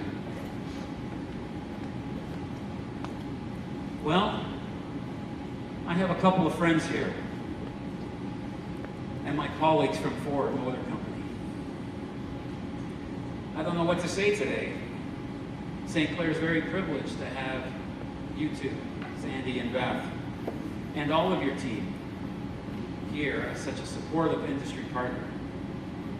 You have made this happen. Way to go. Thank you so much for being available, for being committed, and for engaging with our students. Your team also has that same passion and drive that you guys have. Having worked closely with both of you over the last 3 to 4 years, I can understand why your team does what they do. Sandy, from that silly idea, this is a wonderful opportunity for the students. And that's what it's all about. It's about you guys. You know, you two have generously given us of your time. Your support, your engagement is second to none. You know, this really might not seem like a big deal to people, but I know that both of you are very busy ladies. You have very busy jobs. By the way, Beth just got promoted to something called Godzilla engineer, so congratulations.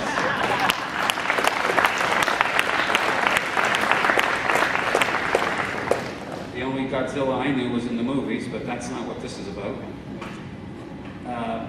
You're very committed to your jobs, your families, you do community service, and yet you take time to work with us. And we thank you for that. So please, come up. We have a very small token of our appreciation for you.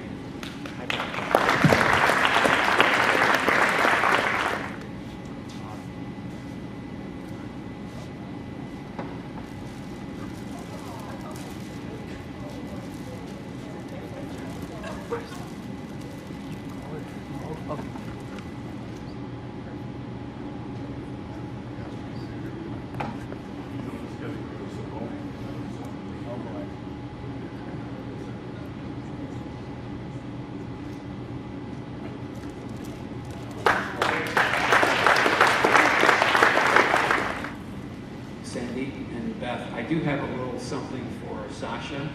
I don't think she's here, so I'll make sure that we give it to you. Okay. One last acknowledgement. Students, you're all winners. You're all winners for being here.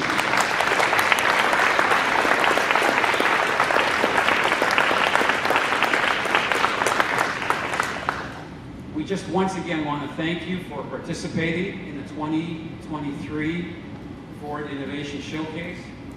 We loved all your presentations, the uniqueness of each project. I would like each of you to come up as we have a small gift bag That includes a gift card, so please look for it within the bag. So please come up. Come up.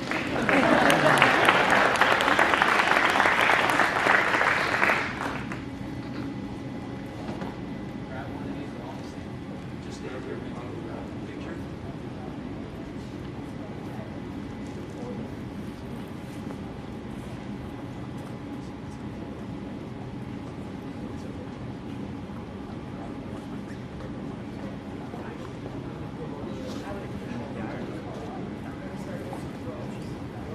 We're all friends here, guys. We're real close together.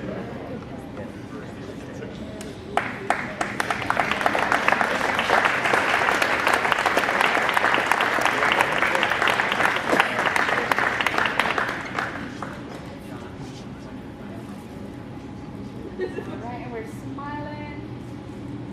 Saints on 3. 1, 2, 3. Saints. Close enough, a little bit better. Try that one more time. Saints on 3. 1, 2, 3. Saints. Perfect. Thank you so much. Okay, nobody move. Hang on. Nobody move. I didn't do mine yet, okay? You got this? Nobody move. John Fairley's got to take a picture. Are you ready? Forward on 3. Yes, yes.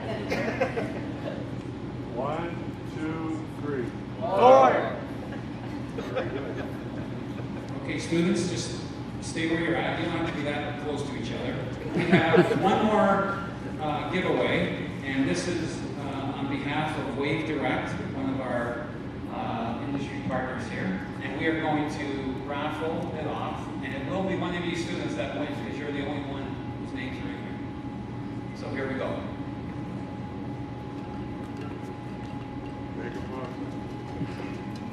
Not my first rodeo, John.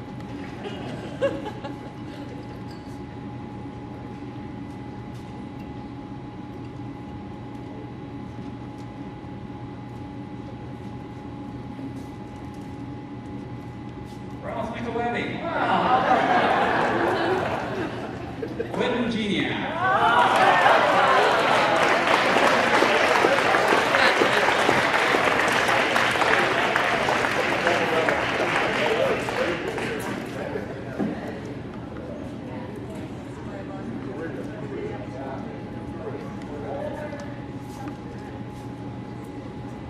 Okay, thank you, students. Congratulations to all of you who made it here, and congratulations to the winners as well.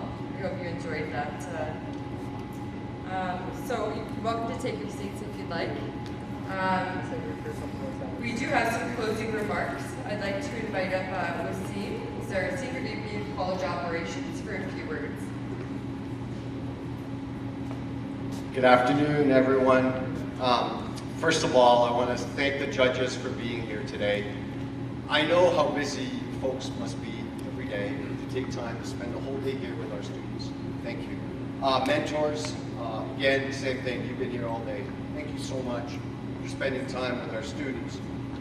The volunteers, all the ones in the yellow shirts, great job. Outstanding organization. Faculty, just the ones that were here and the ones that mentored the students. Thank you. And I also saw some members from our Board of Governors here earlier today.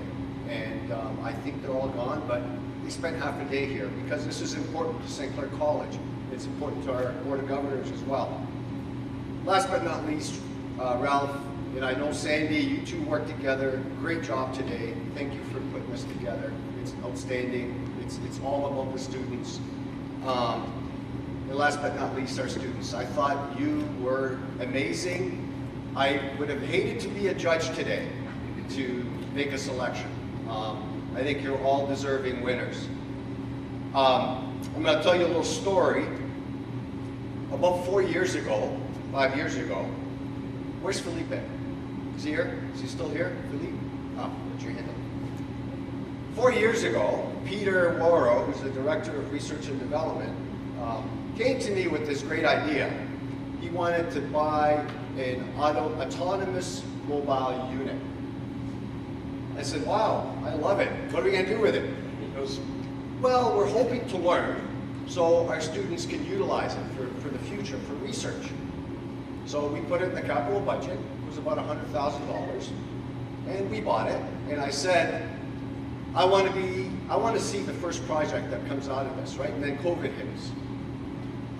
And they did. The students did demonstrate a project to me. But to actually see one of our students utilize it, and I understand there's a few students that utilized it for this showcase today. That's what it's all about. That's why we invest in our students. That's why we invest in this institution. There are two reasons. We have two customers here at St. Clair College. I think everybody knows who our first customer is. Who do you think our first customer is? Students. It's our students. They're number one. We have a second customer, indirect customer. And that's these folks right here. Because if we fulfill their needs for vocational skill sets that you provide when you graduate, and the soft skills, the essential employability skills, guess what they're going to do? They're going to keep coming back to St. Clair College to hire more students. And that's what we want. We want you to be the best. And today, that team back there, you demonstrated you were the best. You were extremely impressive. So thank you very much for making us shine, for rising above the ordinary, as Ralph said. And thank you to everyone that has been involved. Great job today.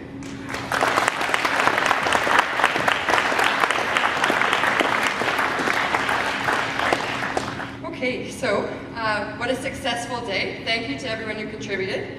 But I believe that there's one special thank you for a gentleman who has put in an incredible amount of work. We could give a round of applause to Ralph Nicoletti.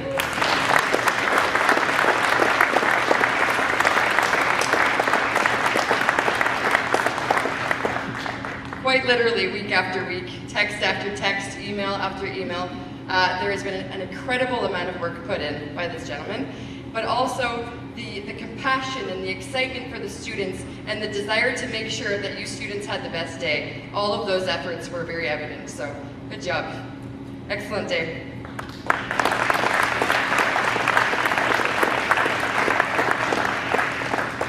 Okay, so as we are finishing up our event today, we wanted to take the last hour to allow the students to network with their industry leaders, as well as some of our parents and faculty and staff as well.